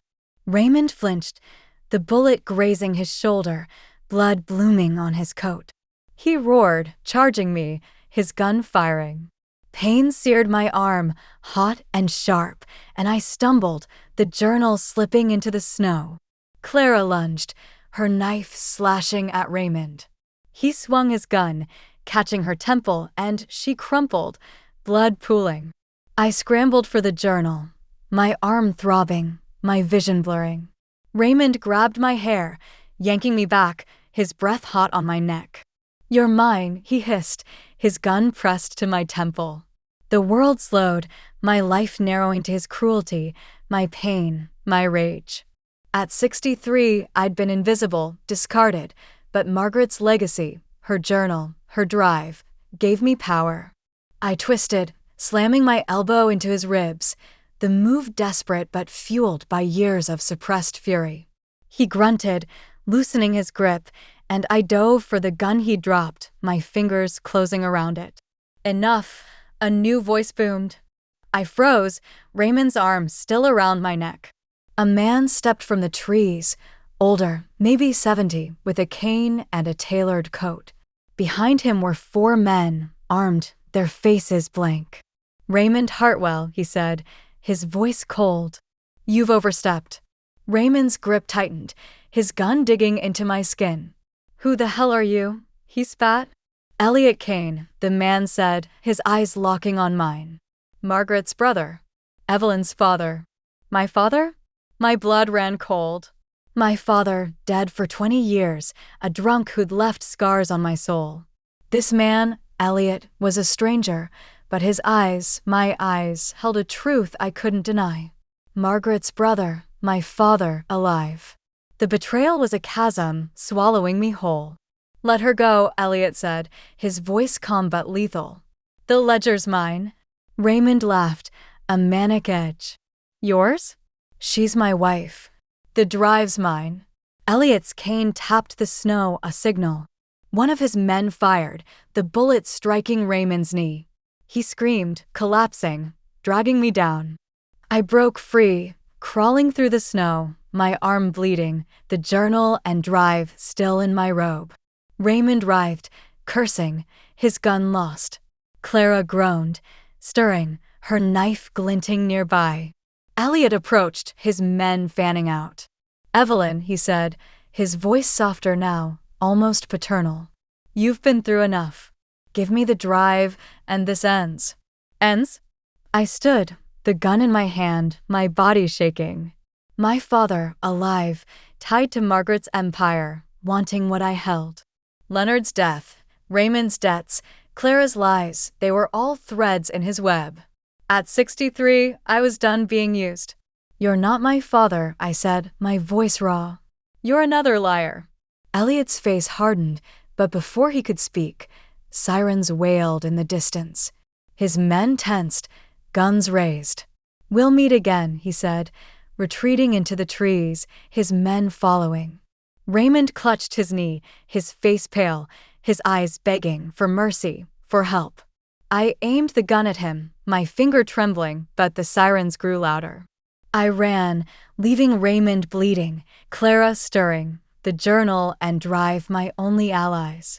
The lake's edge faded behind me, the sirens closing in. My father, alive, was a new betrayal, but the drive in my pocket was power. I'd use it, and they'd all pay. The sirens wailed closer, their shrieks slicing through the frozen air as I stumbled away from Lake Placid's shore. My arm bled where Raymond's bullet had grazed me, the pain a sharp reminder of his cruelty, but I kept moving, the journal and USB drive heavy in my robe, Daniel's. Gun a cold weight in my hand. At 63, my body begged to collapse, bruises from Raymond's fists, welts from his belt, the ice waters chill still in my bones, but my rage was stronger. Leonard was dead, Raymond wounded, Clara's loyalty a lie, and now Elliot Kane, claiming to be my father, had emerged from the shadows of Margaret's empire. The betrayals piled like snow, but I wasn't buried yet. I plunged into the forest, branches tearing at my skin, my slippers sodden and useless. The sirens grew louder, red and blue lights flickering through the trees. Police, maybe, or something worse. Elliot's men, or the faceless enemies hunting Margaret's ledger. The USB drive, tied to my biometrics, was a key to power I didn't understand, but everyone wanted it. Leonard, Raymond, Clara, and now Elliot, my father, alive after 20 years of lies. My heart ached with the weight of it. My father, a drunk who'd scarred my childhood, now a player in this deadly game. I tripped, my knee slamming into a rock, pain flaring. I bit back a cry, clutching the journal, its pages holding secrets, Leonard's $500,000 debt, Raymond's gambling, and now, perhaps, Elliot's role. I thought of Raymond's sneer, his gun at my temple, his plea as he bled in the snow. I'd almost shot him, almost crossed a line I couldn't uncross. At 63, I was no killer, but I was no victim either. The drive was my leverage, my chance to make them pay. A flashlight beam swept through the trees, and I ducked behind a pine, my breath shallow. Evelyn Hartwell, a man's voice boomed, amplified by a megaphone. This is the police. Drop your weapon and come out. Police. My heart raced. Were they here for Raymond's chaos, or had Elliot's influence reached them? Clara had said Margaret's clients were powerful, politicians, CEOs, criminals. Was I a fugitive now, framed for the bloodshed at the lake? I tightened my grip on the gun, my mind spinning. Surrender meant safety, maybe, but it also meant losing the drive, the journal, my power. I couldn't trust the police, not with Elliot's shadow looming. Footsteps crunched nearby, deliberate, searching. I crawled through the snow, my arm throbbing, the gun heavy.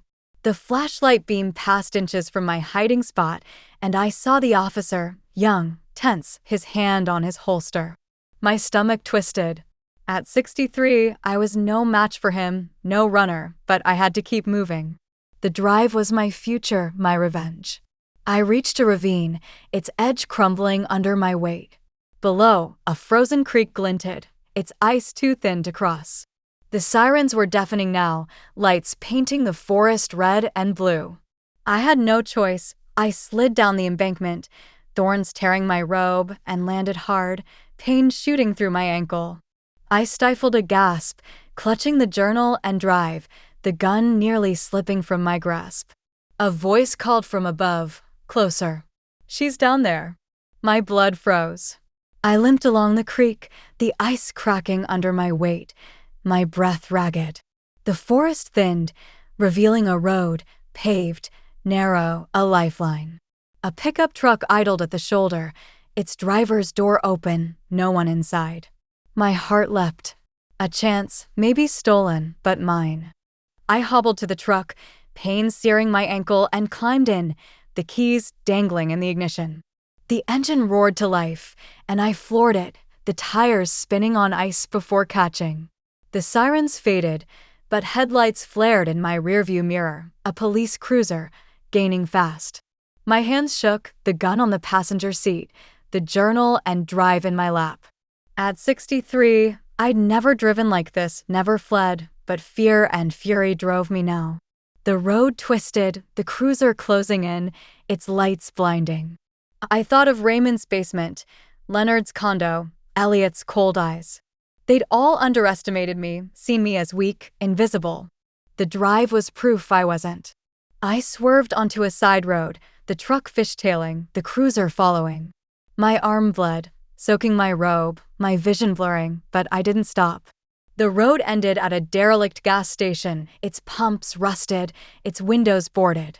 I slammed on the brakes, grabbing the gun, journal, and drive, and stumbled out, my ankle screaming. The cruiser screeched to a stop, two officers emerging, guns drawn. Evelyn Hartwell, drop the weapon, one shouted. I raised the gun, my hands trembling, not to shoot but to buy time. Back off, I yelled, my voice raw. You don't know what's happening. The second officer, a woman, stepped forward, her eyes calm. Evelyn, we know about Raymond. He's in custody. Let's talk. Raymond, in custody. Relief flickered, but suspicion drowned it. Elliot's reach, Clara's lies, nothing was certain. Who sent you? I demanded, the gun steady despite my pain. Elliot Kane? The officers exchanged a glance, and that was enough. I backed toward the gas station, my ankle buckling, the journal slipping. The woman officer lunged, and I fired, the shot wild, shattering a window. She ducked, and I ran, pain blinding me, into the station's dark interior. The air was stale, reeking of oil and decay. I hid behind a counter, my breath ragged, the journal and drive clutched tight. Footsteps echoed, the officers searching. My mind raced. Elliot, my father, alive, wanted the drive. Raymond, bleeding, was no longer my threat. Clara, missing, was a wild card. The drive, tied to my biometrics, was my only card left. A shadow moved, not an officer. Clara, her face pale, a gun in her hand. Evelyn, she whispered, her voice urgent. They're not cops. They're Elliots. My heart stopped. Clara, here again. Friend or foe? The footsteps grew closer, and I raised my gun, my finger on the trigger. At 63, I was cornered, bleeding, betrayed, but the drive was mine. I'd fight for it, and for the woman I was becoming. The derelict gas station's shadows swallowed me, the air thick with oil and decay. I crouched behind a rusted counter, my heart hammering, the journal and USB drive pressed against my chest, Daniel's gun slick in my sweating palm. At 63, my body was a map of pain, my arm bleeding from Raymond's bullet, my ankle throbbing, bruises from his fists pulsing with every move, but my mind was sharp, fueled by rage and betrayal. Clara's warning echoed, they're not cops. They're Elliots. The footsteps of the two officers echoed closer, deliberate, hunting me. Elliot Kane, my father, alive after 20 years of lies, wanted Margaret's ledger, and I was the only thing standing in his way. Clara crouched beside me, her face pale, blood seeping from her leg. Her gun glinted, but her eyes held a flicker of fear, or was it another lie? She'd betrayed me with Leonard, vanished at the cabin, and now claimed to protect me. Margaret's warning, trust no one, was a chain around my heart. Leonard was dead, Raymond in custody, but Elliot's reach was a noose, tightening with every step of his men. Evelyn, Clara whispered, her voice barely audible. Give me the drive. I can get it to Margaret's allies, people who'll protect you. Protect me. I hissed, aiming the gun at her. My arm shook, blood dripping onto the floor. You sold me to Leonard. You dealt with Raymond. Why should I trust you now? Clara's jaw tightened, but she didn't flinch. Because Elliot will kill us both. The drive's your only leverage, but you can't use it alone. I know Margaret's network, her safe houses, her contacts. Her words were a lifeline, but lifelines could be traps. I thought of Leonard's condo, bought with my stolen $100,000, his name in the journal beside a $500,000 debt. I thought of Raymond's belt, his gambling debts, his sneer as he shot at me by the lake. And Elliot, my father, whose absence had scarred my childhood, now a puppet master in Margaret's empire. At 63, I was invisible to them all until I held the drive, tied to my biometrics, a key to power they'd kill for. A flashlight beam swept the station, catching broken glass, rusted cans. She's here, a man's voice said, low and cold. Not a cop's tone, too calculated, too cruel. Elliot's men. My stomach twisted. The woman officer had seemed genuine, but Clara's warning rang true. I couldn't trust anyone. Last chance, Evelyn, the man called, his boots crunching debris. Come out, or we make this painful. Painful. I knew pain, Raymond's knife at my throat, the basement's cold, Leonard's laughter as he erased my future. I tightened my grip on the gun, my eyes locked on Clara. If you're with me, I whispered, prove it. Take them out. Clara hesitated, then nodded, her gun raised. She slipped toward a side aisle, silent despite her limp. I crouched lower, my breath shallow, The journal's weight a reminder of my power. The drive was my future, my revenge, but only if I survived. A shot rang out, deafening in the confined space. Glass shattered, and the man cursed. Clara fired again, and I heard a thud, a body hitting the floor.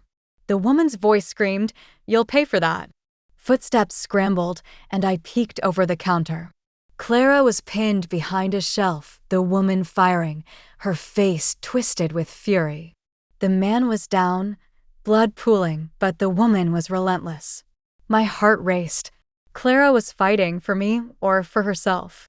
I raised my gun, my hands trembling, and aimed at the woman.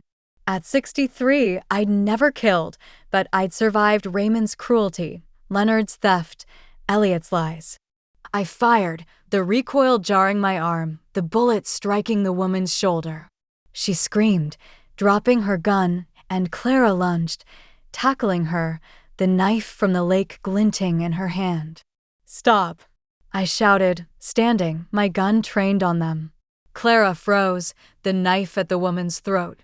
The woman's eyes met mine, pleading, but I saw no cop, just a killer like the rest. "Who sent you?" I demanded, my voice raw. "Elliot?" The woman spat blood, her voice venomous. "You're dead, Hartwell. He'll find you." Clara pressed the knife harder, drawing blood. "Answer her," she growled.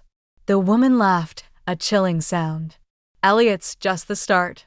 Margaret crossed the wrong people. You're collateral." Collateral. The word was a slap.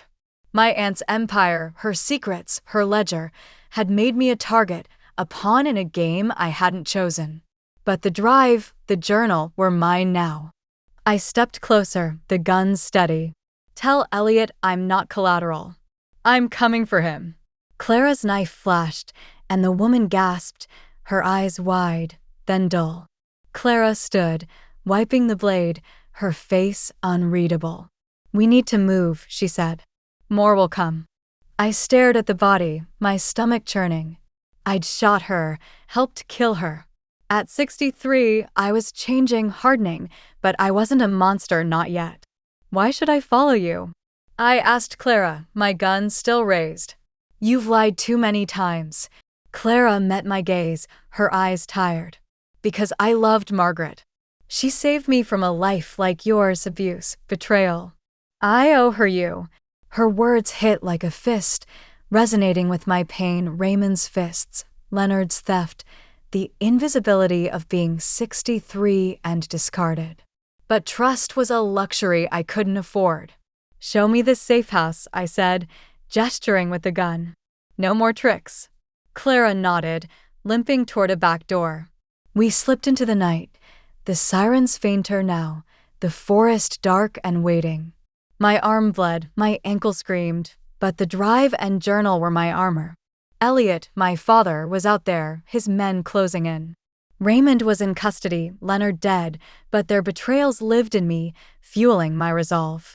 As we reached a stolen car hidden in the trees, Clara spoke. "The safe house is in Montreal. Margaret's allies are there, people who hate Elliot. But Evelyn, the drive's a bomb. Use it wrong, and you're dead." A bomb. The drive was power, but power was dangerous.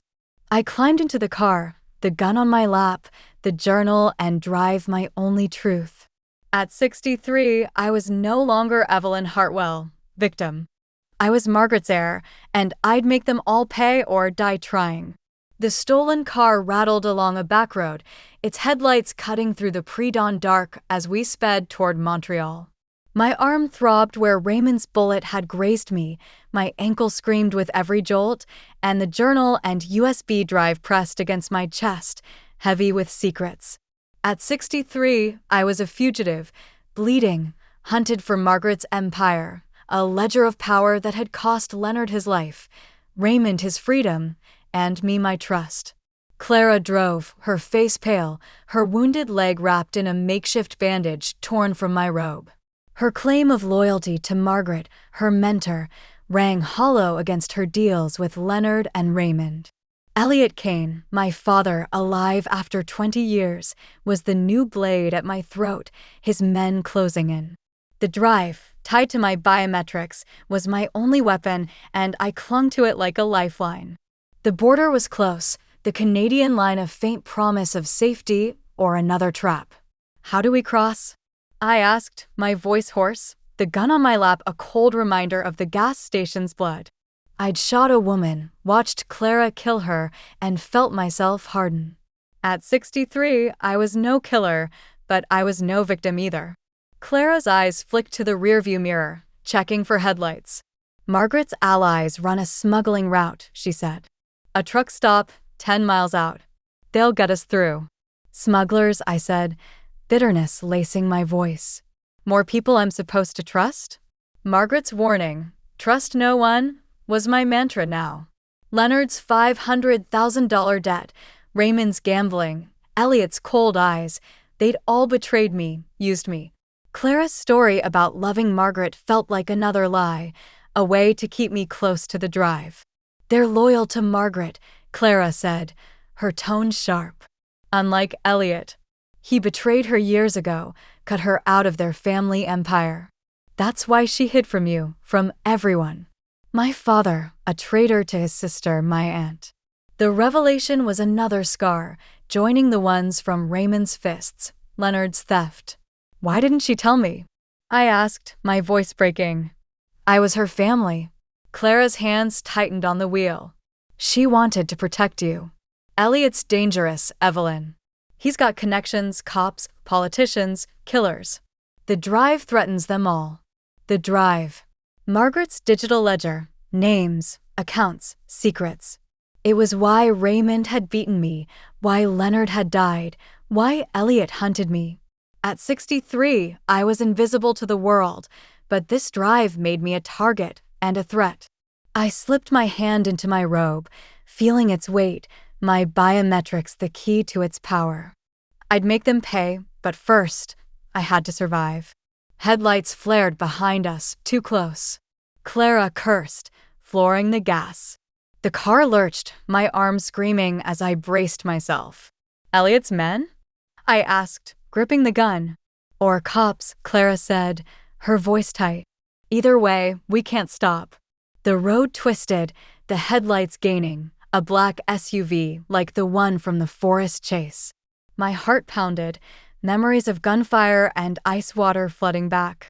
I thought of Raymond's sneer, his belt snapping, Leonard's condo bought with my stolen future. I wasn't dying here.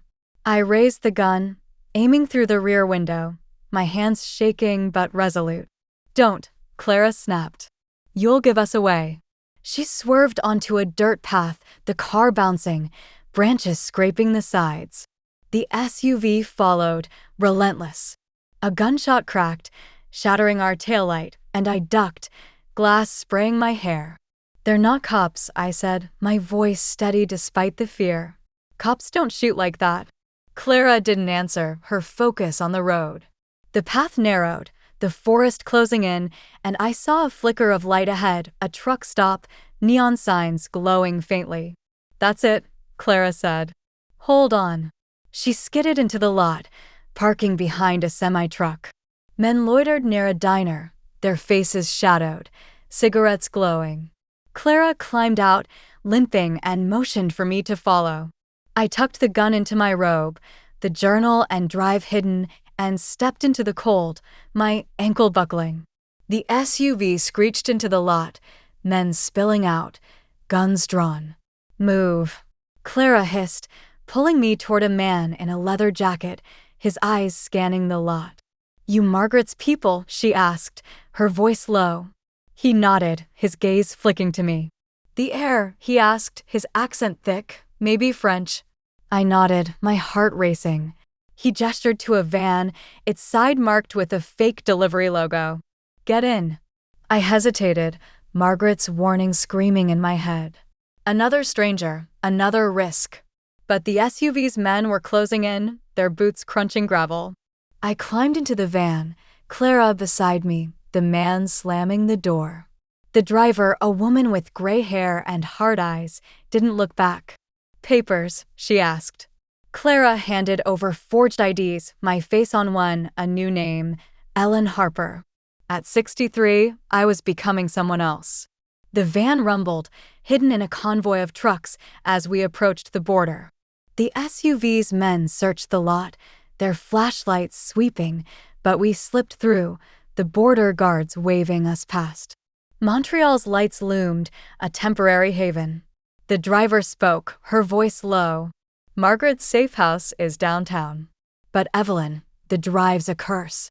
Elliot's already in the city. My blood froze. Elliot, my father, always a step ahead. I clutched the drive, its power a weight I couldn't escape. Clara's hand brushed mine, her eyes unreadable. We'll meet Margaret's allies, she said. They'll decode the drive. Decode it yourself, I said, my voice cold. Or are you still playing me? Clara's face hardened, but before she could answer, the van lurched, tires screeching. A black car cut us off, men emerging, guns raised. The driver cursed, slamming the gas, but a bullet struck the windshield, cracking it. I screamed, ducking, the journal falling. Clara grabbed it, her eyes flashing with something: greed, fear, betrayal. Give it back, I shouted, raising the gun. The van swerved, throwing us against the seats, and the driver yelled, "Hold on," as we barreled toward a bridge. Elliot's men fired, bullets pinging metal. The journal, the drive, my life, they were slipping away. But at 63, I was done losing. I aimed the gun at Clara, my voice a growl. No more lies, or you're next. The van screeched across the Montreal Bridge, bullets pinging off its metal frame as Elliot's men fired from the black car behind us. I gripped Daniel's gun, my finger trembling on the trigger, aimed at Clara, who clutched the journal she'd snatched during the chaos. At 63, my body was a wreck, my arm bleeding, my ankle throbbing, bruises from Raymond's fists pulsing, but my rage was a furnace, burning through the pain.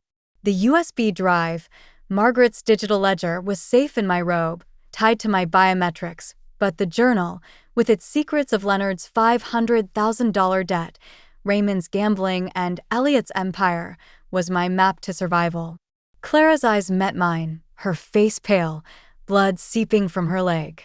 Friend or foe, she'd crossed me too many times, and I was done with lies. Give it back, I growled, my voice steady despite the van's lurching. The driver, the gray-haired woman with hard eyes, swerved to avoid another bullet, the windshield's crack spider-webbing further. Now, Clara, or I shoot. Clara's hand tightened on the journal, her knife glinting in her other hand. Evelyn, you need me, she said, her voice low, urgent. The journal's coded. Margaret's allies in Montreal can read it, but you can't. Shoot me, and you're blind. Coded. The word was a jolt, another layer of Margaret's secrets. My aunt's empire, properties, blackmail, power was a labyrinth, and I was stumbling through it, hunted by my father, Elliot Kane, who'd faked his death and betrayed his sister. Leonard was dead, Raymond in custody, but Elliot's men were relentless, and Clara's loyalty was a coin toss. At 63, I was invisible to the world, but the drive and journal made me a target and a threat. A bullet struck the van's tire, the vehicle fishtailing toward the bridge's railing. I braced myself, the gun slipping, my arm screaming. The driver cursed, wrestling the wheel, but the van skidded, metal scraping concrete. Hold on, she shouted as we slammed into the railing, the impact throwing me against Clara. The journal flew, landing near the back door, and Clara lunged for it, her knife slashing my arm. I screamed, blood welling, and grabbed her wrist, twisting until the knife fell. No more games, I snarled, slamming her against the seat. My vision blurred, pain and rage colliding, but I held the gun to her temple. Why do you want it so bad? Clara's eyes flickered, fear, maybe, or guilt. Because it names Elliot's allies, she gasped. People who'll kill to stay hidden. I need leverage to survive him. Leverage. The same reason I clung to the drive, the journal. We were both pawns in Margaret's game, but Clara's deals with Leonard and Raymond made her a snake. I snatched the journal, tucking it back into my robe, the gun still on her. "You're done betraying me," I said, my voice cold. The van shuddered, the driver yelling, "They're boarding." The back door burst open, two of Elliot's men climbing in, guns raised. I fired, the shot wild, striking one in the chest. He fell, blood spraying, but the other tackled me, his weight crushing my bruised ribs. The gun skittered across the floor, and Clara dove for it, her intentions unclear. "Evelyn," the driver shouted, swerving again. The van tilted, the open door swinging, the bridge's edge looming. I clawed at the man's face, my nails drawing blood, my body screaming. At 63, I was no fighter, but I'd survived Raymond's basement, Leonard's theft, Elliot's lies. I need the man, breaking free, and grabbed the journal, the drive still safe. Clara fired, the shot deafening, and the second man slumped, blood pooling. She turned the gun on me, her face unreadable. "We're even," she said, tossing it to me. "Now move." I caught the gun, my hands shaking, suspicion burning. "Even?" She'd saved me, but her hunger for the journal was a warning. The driver slammed the gas, the van lurching forward, the black car still behind us. Montreal's skyline glowed ahead, a false promise of safety. Elliot was in the city, his allies everywhere, and the drive was a bomb, as Clara had said. We reached the bridge's end, the black car falling back as police sirens wailed in the distance. The driver took a sharp turn, weaving through Montreal's streets, until we pulled into an alley behind a nondescript warehouse.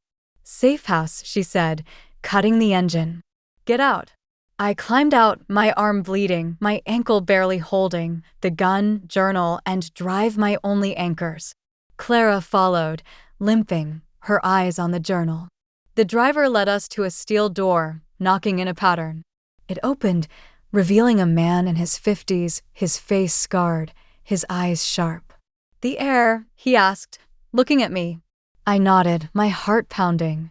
"Margaret's allies?" I asked, my voice raw. He gestured inside, a concrete room with monitors, weapons, and a table strewn with papers. "We're what's left," he said. "I'm Marcus. Margaret trusted us to protect you." Protect me. The words were hollow after Clara's lies, Elliot's men, Raymond's cruelty. I sat, the journal and drive hidden in my robe, the gun on my lap. "Decode this," I said, sliding the journal to Marcus. "And tell me about Elliot." Marcus opened the journal, his eyes narrowing. "It's in Margaret's cipher," he said. "Give me time." He glanced at the drive in my hand. "That's the real prize. It names Elliot's network, senators, cartel leaders, cops. He'll burn the world to get it. My father, a kingpin, betraying his sister, his daughter. The cruelty of his absence, his lies, was a fresh wound." I thought of Raymond's belt, Leonard's condo, the blood at the gas station. At 63, I was done being a victim. "Then we use it," I said, my voice steady. "We take him down." Marcus nodded, but Clara's hand twitched, her eyes on the drive. Before I could react, a monitor beeped, showing a live feed, Elliot, in a suit, stepping out of a car outside the warehouse. My blood froze. He'd found us. "Lock it down," Marcus shouted, men scrambling. Clara grabbed my arm, her grip bruising. "Give me the drive," she hissed. "It's our only way out." I raised the gun, my heart a drumbeat. Betrayal, again. But the drive was mine, and I'd fight for it, even if it meant becoming the monster they all feared. The monitor's grainy feed burned Elliot Kane's image into my eyes, my father, alive, stepping out of a sleek car outside the Montreal warehouse, his cane tapping the pavement like a death knell. At 63, I'd thought I'd faced every betrayal, Leonard's theft of my $100,000, Raymond's fists breaking my body, Clara's lies weaving through this nightmare. But Elliot, the man I'd mourned for 20 years, was the deepest cut. The USB drive, Margaret's digital ledger, pulsed in my robe, tied to my biometrics, a key to his empire of secrets. The journal, Now with Marcus, held coded truths about Leonard's debt, Raymond's gambling, and Elliot's betrayal of his sister, my aunt. Clara's grip on my arm was a vice, her demand for the drive a fresh wound. I raised Daniel's gun, my bleeding arm steady, my voice a growl. Back off, Clara, or you're done. Her eyes widened, but she released me, stepping back, her wounded leg trembling. Marcus, the scarred man leading Margaret's allies, barked orders, his men bolting the warehouse doors, weapons clattering. The concrete room, monitors, papers, guns felt like a fortress, but fortresses fall. Elliot was here, his network of senators, cartels, and killers closing in. At 63, I was no soldier, but I'd survived Raymond's basement, the ice water's choke, the gas station's blood. I'd survive this and make them pay. Evelyn, Marcus said, his voice urgent, flipping through the journal. The cipher is complex, but it names Elliot's inner circle. The drive's worse. It's a kill list for anyone who crosses him. We need to decode it now. A kill list. My stomach churned. The drive wasn't just leverage. It was a death sentence, and I was its keeper. I thought of Raymond's sneer, his bullet grazing my arm, his custody a fleeting relief. Leonard's death, by Raymond or Elliot's hand, was a ghost in my heart. Clara's claim of loyalty to Margaret, her mentor, rang hollow against her deals with my brother and husband. Margaret's warning, trust no one, was my shield. A thud shook the door, metal groaning. Evelyn Hartwell. Elliot's voice boomed, amplified, chillingly calm. Give me the drive, and you live. Defy me, and you die like Leonard. Leonard. My brother, dead, his betrayal a scar. Elliot's words were a taunt, a confirmation he'd killed him or ordered it. Rage surged, drowning my pain, my arm's blood, my ankles throb, Raymond's bruises. I stepped toward the monitor, Elliot's face filling the screen, his eyes my own, a mirror of betrayal. You're not my father, I said, my voice low, though he couldn't hear. You're a monster. Clara grabbed my shoulder, her face pale. He's not bluffing, she whispered. Give me the drive. I can negotiate. I snapped, shoving the gun against her chest. Like you did with Leonard? With Raymond? You're playing me, Clara, and I'm done. Her eyes flickered, guilt, fear, or another lie. Evelyn, I loved Margaret. She saved me from a man like Raymond. I'm trying to save you. Her words hit hard, echoing my own pain, Raymond's belt, the basement's dark, the invisibility of being 63 and discarded. But trust was a trap. Prove it, I said, lowering the gun but not my guard. Get us out. Marcus glanced up, his hands still on the journal. There's a tunnel, he said. Under the floor, leads to the river. But Elliot's men are everywhere. We need a distraction. A distraction. My mind raced. The drive was my power, but it was also bait. I pulled it from my robe, its black plastic glinting. Use this, I said, holding it up. Fake a handover. Buy us time. Marcus nodded, grabbing a decoy USB from a drawer. Smart, he said, a flicker of respect in his eyes. He handed it to a young man, who bolted toward the front, shouting, "We're sending it out." The thudding stopped, Elliot's voice silent, but I knew he wasn't gone. Clara limped to a trapdoor, prying it open, revealing a dark, narrow tunnel. Go, she said, her voice urgent. I'll hold them here. Hold them. Her offer was noble, or a betrayal. I hesitated, the gun heavy, the journal with Marcus, the drive back in my robe.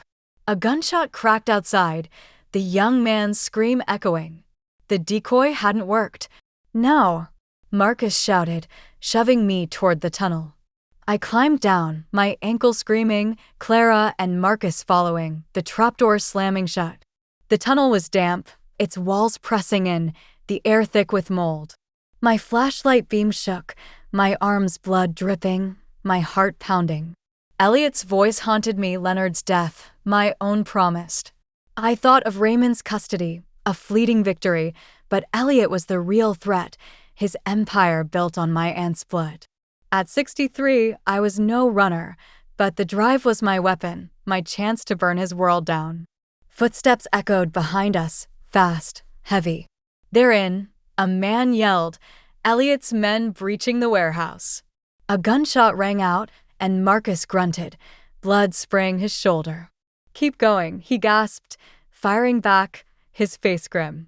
Clara grabbed my arm, pulling me forward, her knife glinting. "Evelyn, the river's close," she said, her voice strained. "A boat's waiting." A boat. Another promise, another risk. I stumbled, my ankle giving out, and Clara caught me, her grip bruising. "Why help me?" I demanded, my gun on her again. "What's your real game?" Her eyes met mine, raw, unguarded. "Margaret gave me a life. I won't let Elliot take yours." Truth or lie, I had no choice. We reached a steel hatch, the river's rush audible beyond. Marcus caught up, bleeding, his gun empty. "Open it," he said, collapsing against the wall. Clara fumbled with the lock, the hatch creaking open, cold air flooding in. I stepped out, the river dark and swift, a small boat bobbing at the bank. But headlights flared, an SUV screeching to a stop. Elliot emerged, his cane glinting, his men fanning out. "Evelyn," he called, his voice soft, deadly. "You can't run from family." Family. The word was poison. I raised the gun, my finger on the trigger, the drive my only truth. At 63, I was done running. I'd fight or die, but I'd take him with me. Elliot Kane stood by the riverbank, his cane glinting in the SUV's headlights, his voice, soft, deadly, cutting through the Montreal night. "Evelyn, you can't run from family." The word family was a venom, poisoning the air. At 63, I'd thought I'd known betrayal, Leonard's theft of my $100,000, Raymond's fists scarring my body, Clara's lies threading this nightmare. But Elliot, my father, alive after 20 years, was a wound that bled anew. I stood by the open hatch, the swift river behind me, a small boat bobbing at the bank. The USB drive, Margaret's digital ledger, was heavy in my robe, tied to my biometrics, a key to his empire of secrets. The journal, with Marcus, held coded truths about Leonard's debt, Raymond's gambling, and Elliot's betrayal of my aunt. I raised Daniel's gun, my bleeding arm steady, my ankle throbbing, my heart a furnace of rage. I was done running. Elliot's men fanned out, their guns glinting, their faces blank. Marcus leaned against the hatch, his shoulder bleeding, his gun empty. Clara stood beside me, her knife ready, her leg wound seeping through her bandage. Her claim of loyalty to Margaret, her mentor, was a fragile thread after her deals with Leonard and Raymond. Margaret's warning, "Trust no one," was my armor, and Elliot's presence, his cold eyes my own, was proof I needed it. "Give me the drive," Evelyn, Elliot said, stepping closer, his cane tapping the snow. "You're out of your depth. This isn't your world." My world. I thought of Raymond's basement, the knife at my throat, Leonard's laughter as he stole my future, the gas station's blood on my hands. At 63, my world was pain, betrayal, invisibility, but the drive changed that. It was power, leverage over senators, cartels, killers. "You don't know my world," I said, my voice raw. "You left me to it." His face flickered, guilt, maybe, or calculation. "I protected you," he said. "Margaret wanted you in her game. I kept you out." "Protected me?" I laughed, bitter, jagged. "You faked your death, left me with a drunk father's scars, and now you hunt me for her secrets. You're no father. You're a thief." Elliot's eyes narrowed, but before he could speak, Clara moved, her knife flashing toward one of his men. The man fired, the bullet grazing her arm, and she stumbled, cursing. Marcus lunged, tackling another, but a third struck him with a gun, sending him to the snow, blood pooling. I fired, the shot wild, hitting the SUV's tire, air hissing out. Elliot's men closed in, and I backed toward the boat, my ankle buckling, my arms blood soaking my robe. "Evelyn, stop," Elliot said, his voice calm, paternal, a lie. "The drive's a curse. It destroyed Margaret, Leonard. It'll destroy you. Leonard. My brother, dead, his $500,000 debt a chain to Elliot's empire. Raymond, in custody, his gambling debt's another link." Elliot's words were a trap, but doubt crept in. Was the drive my power or my doom? At 63, I was no mastermind, just a woman who'd survived cruelty. But I'd survived, and that was enough. "Get in the boat," Clara shouted, shoving me toward the bank. I stumbled, the gun slipping, and Elliot's men fired, bullets splashing the river. I dove into the boat, my body screaming, the journal with Marcus, the drive still mine. Clara climbed in, blood dripping, and untied the rope, the current seizing us. Elliot raised a hand, his men ceasing fire. "You'll come back," he called, his voice carrying over the water. "You're my daughter." His daughter. The words were poison, twisting in my gut as the boat surged downstream, the warehouse fading. Clara steered, her face grim, her arm bleeding. Marcus was gone, captured or dead, the journal with him. The drive was all I had, and Clara's eyes kept flicking to it, her knife too close. "Where are we going?" I demanded, the gun on her, my hands shaking. The river roared, its banks dark, Montreal's lights distant. My arm's blood dripped onto the boat's floor, my ankle afire, but my rage kept me sharp. "Margaret's last safe house," Clara said, her voice strained. "Old port, underground. Her allies are waiting." Allies. The word was hollow after Marcus's fall, Clara's lies. "No more safe houses," I said, my voice cold. "You've led me to traps before. What's on the drive, Clara?" The truth now. She met my gaze, her eyes raw. "It's a ledger," like I said. "Names, accounts, crimes. But it's more, access codes to Margaret's offshore accounts, billions. Elliot wants it to control his network. Others want it to destroy him. Billions." The number was staggering, a weight heavier than the drive itself. At 63, I'd scraped by on Raymond's pension, my savings stolen by Leonard. This was power, but power was a target. "And you?" I asked, the gun steady. "What do you want?" Clara's face softened, a crack in her mask. "Freedom," she said. "Margaret gave me a life. Elliot took it. The drive can end him. Freedom." The word resonated, echoing my own fight, freedom from Raymond's fists, Leonard's betrayal, Elliot's lies. But Clara's hand lingered near her knife, and I didn't trust her. The boat hit a rapid, lurching, and I braced myself, the gun slipping. Clara lunged, not for me, but the rope, steadying us, but her eyes stayed on the drive. The river widened, the old port nearing, warehouses looming like ghosts. A light flashed from the bank, a signal, or a trap. Clara steered toward it, and I raised the gun, my heart pounding. "If this is another betrayal," I said, "you die first." She nodded, her face grim. The boat docked, and a figure emerged from the shadows, a woman, older, maybe 70, her face lined but fierce.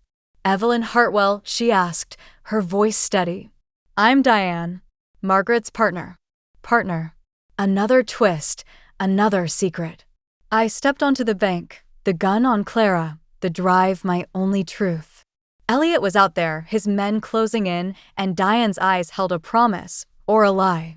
At 63, I was done being a pawn. I'd use the drive, or it would use me. Diane's voice, calm, fierce, cut through the damp air of Montreal's old port, her words a lifeline or a trap. "Evelyn Hartwell? I'm Diane, Margaret's partner." At 63, I stood on the riverbank, the boat rocking behind me, Daniel's gun heavy in my trembling hand, the USB drive, Margaret's digital ledger, safe in my tattered robe. My arm bled from Raymond's bullet, my ankle throbbed, and bruises from his fists pulsed with every heartbeat, but my rage kept me upright. Clara stood beside me, her knife glinting, her wounded leg unsteady, her loyalty to Margaret a claim I couldn't trust after her deals with Leonard and Raymond. Elliot Kane, my father, alive after 20 years of lies, had nearly caught me at the river, his promise, "You're my daughter," a poison in my veins. The drive, tied to my biometrics, held billions and secrets, a key to his empire, and I was done being a pawn. Diane, maybe 70, her face lined but unyielding, gestured toward a warehouse, its windows dark. "Inside," she said, her eyes scanning the river. "Elliot's men aren't far." My heart pounded. Margaret's warning, "Trust no one," a drumbeat. Leonard was dead, his $500,000 debt a ghost in the journal I'd lost with Marcus. Raymond, in custody, his gambling debts a link to Elliot's web. Clara's claim that the journal was coded, naming Elliot's allies, made its loss a wound, but the drive was my power. I raised the gun, my voice raw. "Prove you're Margaret's partner," I said. "Why didn't she mention you?" Diane's eyes softened, a flicker of pain. "Margaret kept me secret to protect me. We built her empire together, properties, secrets, leverage. She loved you, Evelyn, but she hid you from this life. Until now." Her words hit like a fist, echoing Clara's claim about Margaret's protection. At 63, I'd been invisible, scraping by on Raymond's pension, my savings stolen by Leonard. Margaret's love, hidden, was another betrayal, but the drive made me visible, a target, a threat. I lowered the gun, but kept it ready, gesturing to Clara. "She comes, but I'm watching her." Diane nodded, leading us into the warehouse. The air was stale, heavy with dust and oil. A hidden door revealed stairs descending to a basement, concrete walls, monitors, a safe, computers humming. A woman, maybe 40, sat at a console, her fingers flying over keys. "This is Lena," Diane said. "She'll decode the drive." Lena glanced up, her eyes sharp. "Biometrics?" she asked, nodding at the drive in my hand. I nodded, my stomach twisting. The drive was my leverage, names, accounts, crimes, billions, but it was also a bomb, as Clara had warned. I handed it to Lena, my fingerprints unlocking its secrets, my heart racing. Clara limped to a chair, her knife sheathed but close. "Elliot's in Montreal," she said, her voice low. "He'll hit us soon."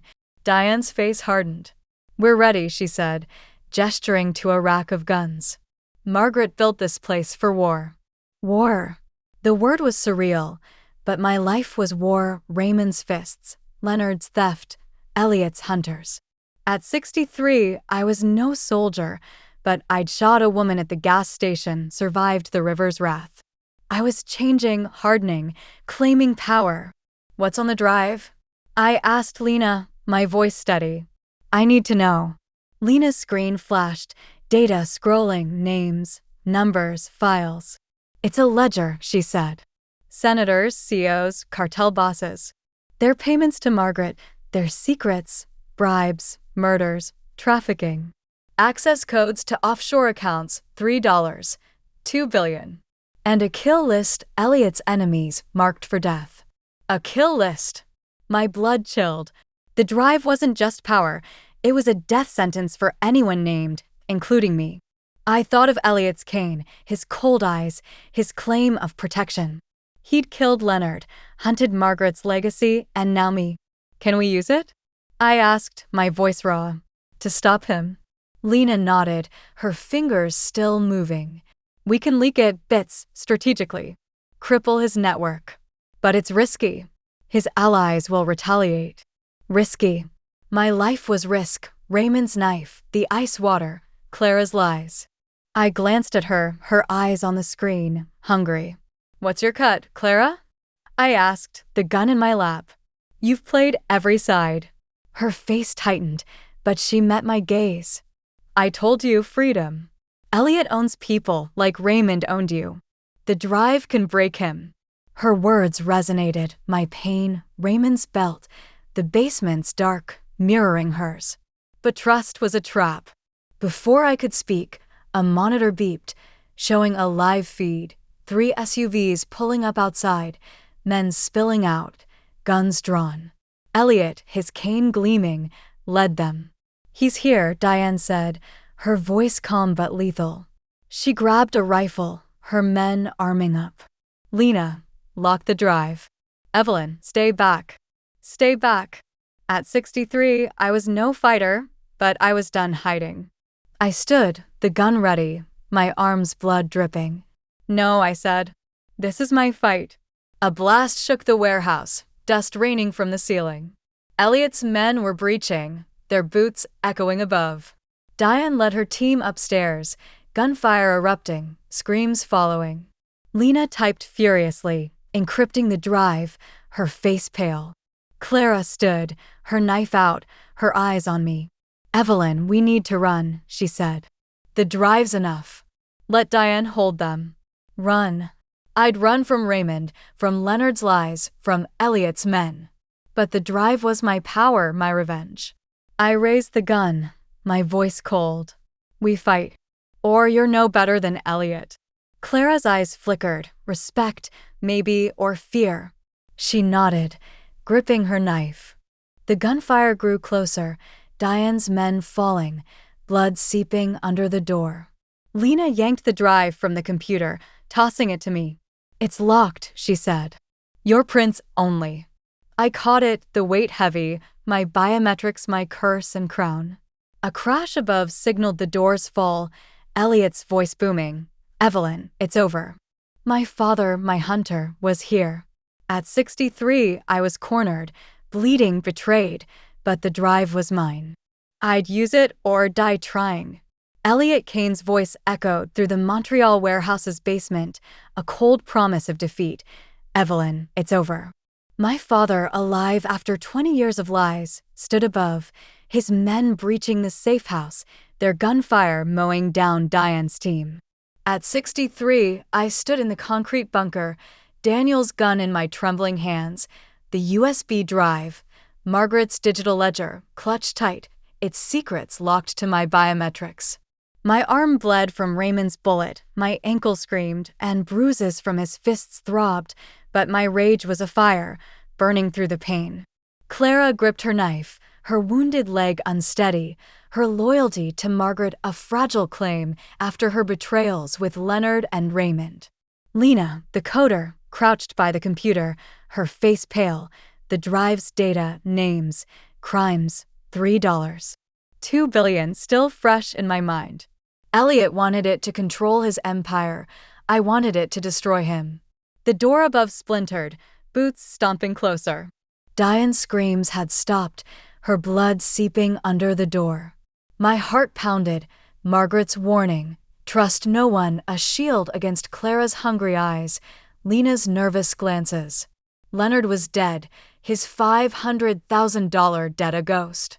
Raymond, in custody, his gambling debts a link to Elliot's web. My father, who'd faked his death, betrayed his sister, and hunted me, was the cruelest cut. At 63, I was no soldier, but I'd survived Raymond's basement, the river's wrath, the gas station's blood. I was done being prey. "Evelyn," Clara whispered, her knife ready, "we can't win this. Give me the drive. I'll get it to Margaret's contacts in Toronto." "Toronto?" I hissed, aiming the gun at her. "Another trap? You've lied before, Leonard, Raymond. Why now?" Her eyes flickered, guilt, maybe, or desperation.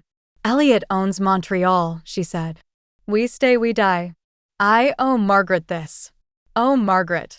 Her words echoed my pain, Raymond's belt, Leonard's theft, the invisibility of being 63 and discarded.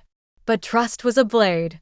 Before I could answer, the door exploded inward, shrapnel flying. Elliot's men stormed in, guns blazing. Lena screamed, diving under the console, a bullet grazing her arm. Clara tackled one man, her knife slashing, blood spraying. I fired, the recoil jarring my wounded arm, the bullet striking another in the chest. He fell, but more poured in, their faces blank, their guns relentless. "Evelyn." Elliot's voice boomed, closer, his cane tapping above. My father, my hunter. I ducked behind a crate, my breath ragged, the drive heavy in my robe. The ledger, senators, cartels, a kill list, was my power, but power was useless if I died. Clara fought, her knife a blur, but she was faltering, blood seeping from her leg, her arm. Lena crawled to me, her face ashen. The drive's encrypted, she gasped. Your prints only. Use it or destroy it. Destroy it. The thought was a shock. The drive was my revenge, my freedom, but it was also a curse, drawing blood, Leonard's, Diane's, mine. At 63, I'd scraped by, invisible, until Margaret made me a target. I thought of Raymond's sneer, his knife at my throat, Elliot's cold eyes. Destroying the drive would end this, but it would also erase my chance to burn their world down. A grenade rolled in, hissing. Down, Clara shouted, diving for Lena. I lunged behind the crate, the blast deafening, heat searing my face. The room shook, monitors shattering, dust choking the air. Clara groaned, shrapnel in her side, Lena unconscious beside her. Elliot's men advanced, their flashlights cutting through the smoke.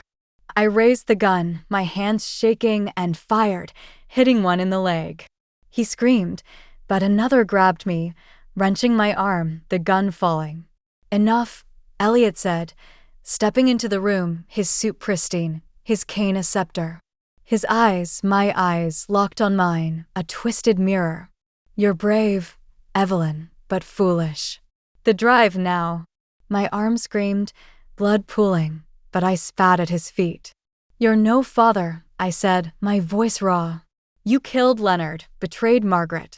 You'll kill me too. He sighed, almost paternal. Leonard was weak. Margaret was reckless. You're different. Join me, Evelyn. The drive's power can be ours. Ours. The lie was laughable, but his men's guns were real. Clara stirred, her knife gone, her eyes on me, pleading or plotting. Lena lay still, blood seeping. At 63, I was cornered, bleeding, betrayed, but the drive was mine. I slipped my free hand into my robe, feeling its weight, my biometrics, my last card. Never, I said, twisting, my knee slamming into the man's groin. He grunted, loosening his grip, and I dove for the gun, my fingers closing around it. Elliot's men fired, bullets grazing my shoulder, pain blinding. I shot back, wildly, hitting a gas line. A spark flared, fire erupting, the room a furnace. Out! Elliot roared, his men dragging him back. I crawled to Clara, her face pale, her hand clutching my arm. The drive, she gasped. Don't let him, her words faded, her grip slackening. Lena stirred, coughing, and I hauled her up, my body screaming. The fire spread, smoke choking us, the drive heavy in my robe. I stumbled to a vent, prying it open, the air beyond cool but fleeting. Elliot's men were gone, but he'd be waiting. Lena, I rasped, shoving her into the vent. Move. She crawled, weak but alive. I followed, the drive my anchor, Clara's body behind me, another loss. The vent led to an alley, the warehouse burning, sirens wailing. Lena collapsed, her arm bleeding, but her eyes met mine, fierce. The drive, she said. We can still use it. Use it. The ledger was power, names, crimes, billions. Elliot was alive, his empire intact, but I had his secrets. At 63, I was no victim, no pawn. I stood, the gun in my hand, the drive my crown. Montreal burned behind me, but my fight wasn't over. Elliot, Raymond, their world, they'd pay, or I'd die burning it down. The Montreal alley was a maze of shadows, the warehouse's fire casting an orange glow against the night sky. Sirens wailed, closing in, as I leaned against a brick wall, my breath ragged, my body a wreck.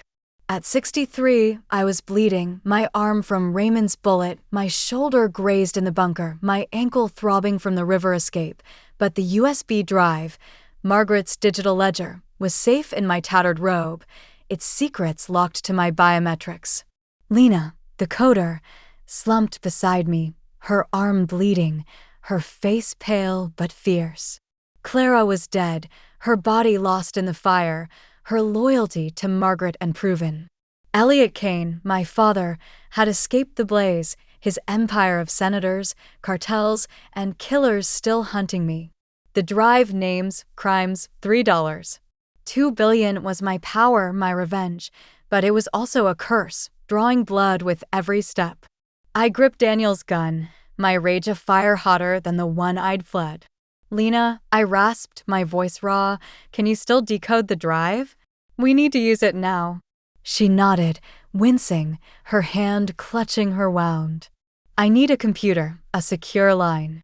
The ledger's encrypted, but I can leak parts, names, accounts to cripple Elliot's network. Cripple Elliot. My father, who'd faked his death, killed Leonard, betrayed Margaret, and offered me a place in his empire, only to hunt me when I refused. His eyes, my eyes, haunted me, a mirror of cruelty. I thought of Raymond's belt, his sneer in custody, Leonard's condo bought with my stolen $100,000. At 63, I'd been invisible, discarded, but the drive made me a threat. Where's safe? I asked, scanning the alley. Margaret's warning, trust no one, was my only truth. Lena's eyes darted to the street, where police lights flashed. Not here, she said. There's a contact, a hacker, in the Plateau district. He worked with Margaret. He's got a setup. Another contact, another risk. Clara's lies, Diane's fall, Marcus's capture, every ally had cost me blood. But the drive was a bomb, and I needed Lena to light the fuse. Lead the way, I said, the gun ready, my ankle screaming as I stood. We limped through the alleys, avoiding sirens, the city's pulse a drumbeat of danger. My robe, torn and bloody, marked me as a fugitive, but Montreal's shadows hid us. Lena navigated, her knowledge of Margaret's network a lifeline. We reached a rundown apartment building in the Plateau, its door unmarked. Lena knocked a coded pattern, and it opened, revealing a man in his 30s, wiry, with glasses and a wary stare. You're late, he said, his voice low. Who's she? Evelyn Hartwell, Lena said. Margaret's heir. His eyes widened, scanning my bloodied state. I'm Nico, he said, stepping aside. Get in. The apartment was a tech haven, computers, servers, monitors glowing. Nico locked the door, his fingers flying over a keyboard. Elliot's men are all over the city, he said. You've got the drive? I nodded, pulling it from my robe, its weight a promise and a threat. Can you leak it? I asked, my voice steady despite the pain. Enough to hurt him, not enough to kill us. Nico took the drive, plugging it into a laptop. My fingerprints unlocked it, the screen flashing names, accounts, crimes. This is nuclear, he muttered. Senator Grayson, cartel boss Valdez, dirty cops. I can send encrypted snippets to journalists, feds, but it'll paint a target on you. A target. I was already marked by Raymond's fists, Leonard's betrayal, Elliot's hunters. At 63, I'd survived worse. Do it, I said, my voice cold. Start with Grayson. He's Elliot's shield. Nico nodded, his fingers a blur. Lena watched, her face grim, her wound seeping. I gripped the gun, my eyes on the door, Clara's death a weight in my chest. Had she been loyal or another traitor? The drive was my answer, my power to burn Elliot's world down. A monitor beeped, a live feed showing a black SUV outside. My heart stopped. They're here, Nico said, his voice tight. Elliot's men. My blood chilled. Elliot, always a step ahead, his cane a specter. I raised the gun, my arm screaming, my ankle buckling. How? I demanded. Who sold us out? Lena's face paled, her eyes darting to Nico. You, she whispered, her voice breaking. Nico's hands froze, guilt flashing. I had to, he said, standing, a gun in his hand. Elliot's got my sister. I'm sorry. Sorry. The word was a knife, another betrayal. I fired, the bullet striking his shoulder, blood spraying. He screamed, dropping his gun, and Lena tackled him, her wounded arm slowing her. I grabbed the drive, yanking it from the laptop, my fingerprints locking it again. The door burst open, Elliot's men storming in, guns raised. Evelyn. Elliot's voice boomed, his figure in the doorway, his cane glinting. You're out of moves. Out of moves. I thought of Raymond's basement, the ice water's choke, the gas station's blood. At 63, I was no pawn. I dove behind a server, firing, the bullet grazing a man's leg. Lena fought Nico, blood pooling, her strength fading. Elliot's men advanced, their guns a wall of death. Give me the drive, Elliot said, stepping closer, his eyes my own, a twisted mirror. You're my daughter. We can roll together. Roll together. His lie was laughable, his cruelty a mirror of Raymond's. I raised the gun, my finger on the trigger, my rage afire. You're no father, I said, my voice steel. You're a dead man. A gunshot rang out, not mine. Lena slumped, blood blooming on her chest, Nico's gun smoking. I screamed, firing at him, the bullet hitting his heart. He fell, dead, his betrayal final. Elliot's men grabbed me, wrenching my arms, the gun falling, the drive slipping. Elliot caught it, his smile triumphant. It's over, he said, his cane tapping my chin. My body screamed, my heart broke, but my rage burned. At 63, I was down, but not out. The drive was his for now. I'd take it back, or die burning his empire to ash. Elliot Kane's cane pressed against my chin, his smile a blade in the dim Montreal apartment, his men's guns pinning me to the floor. The USB drive, Margaret's digital ledger, holding names, crimes, and $3. $2 billion was in his hand, its secrets no longer mine. At 63, my body was broken, my arm bleeding from Raymond's bullet, my shoulder grazed, my ankle throbbing, bruises from Raymond's fists a map of cruelty, but my rage was unbroken. Lena lay dead, her blood pooling, Nico's betrayal her end. Clara, Leonard, Diane, Marcus all gone, their lives snuffed out by Elliot's empire. My father, alive after 20 years of lies, had won, but I wasn't done. Margaret's warning, trust no one, was my gospel, and the drive, tied to my biometrics, was my final card. You've lost, Evelyn, Elliot said, his voice soft, paternal, a lie. His eyes, my eyes, gleamed with triumph. The ledger's mine. Your fight was brave, but pointless. Pointless. The word was a spark, igniting memories, Raymond's belt snapping, Leonard's laughter as he stole my $100,000, Clara's lies, the gas station's blood. At 63, I'd been invisible, discarded, a battered woman scraping by. But Margaret's drive had made me a threat, a queen in a game of kings. I thought of her journal, lost with Marcus, its coded secrets naming Elliot's allies. The drive was more senators, cartels, a kill list, billions. Even in his hand, it needed my fingerprints.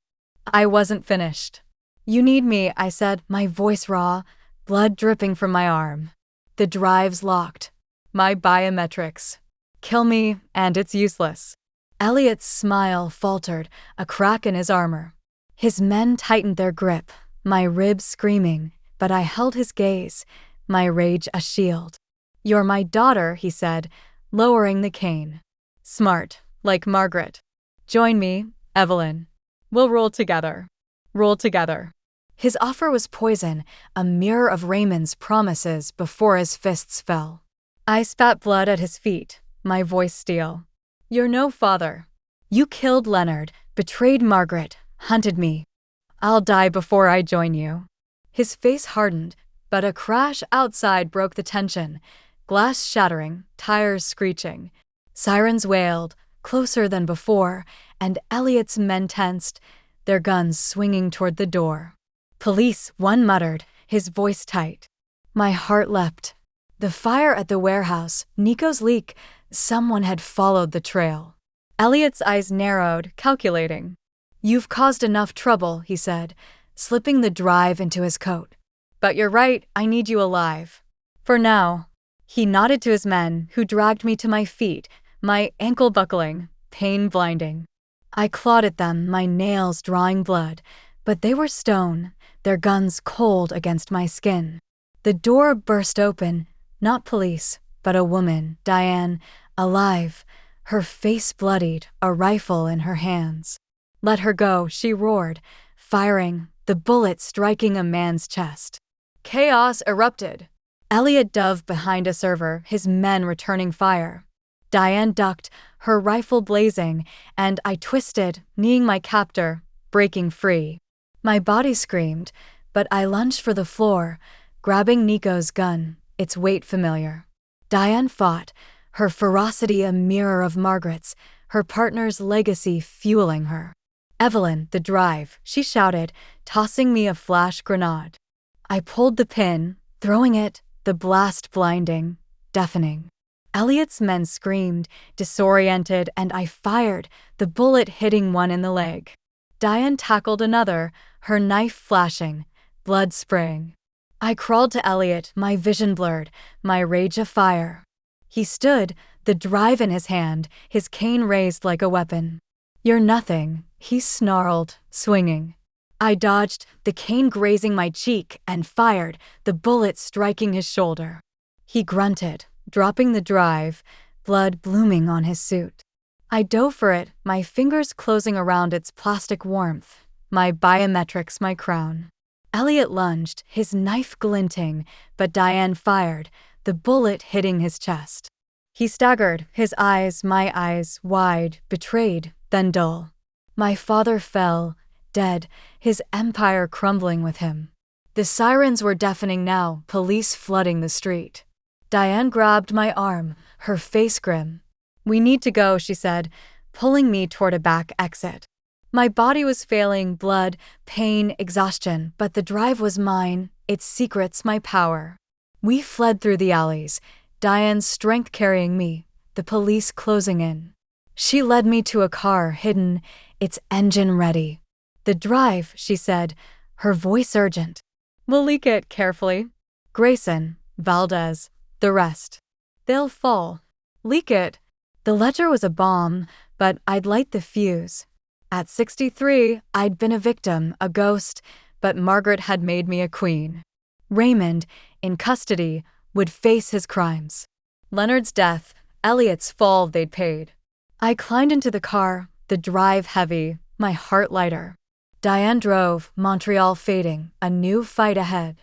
I was Evelyn Hartwell, heir to an empire of secrets, and I'd burn their world down. Thank you for listening to The Empire's Fall story. I hope Evelyn's journey resonated with you. Please subscribe for more stories, like to show your support, share with friends, and comment with your thoughts. What did you love? What surprised you? Your feedback fuels the next tale.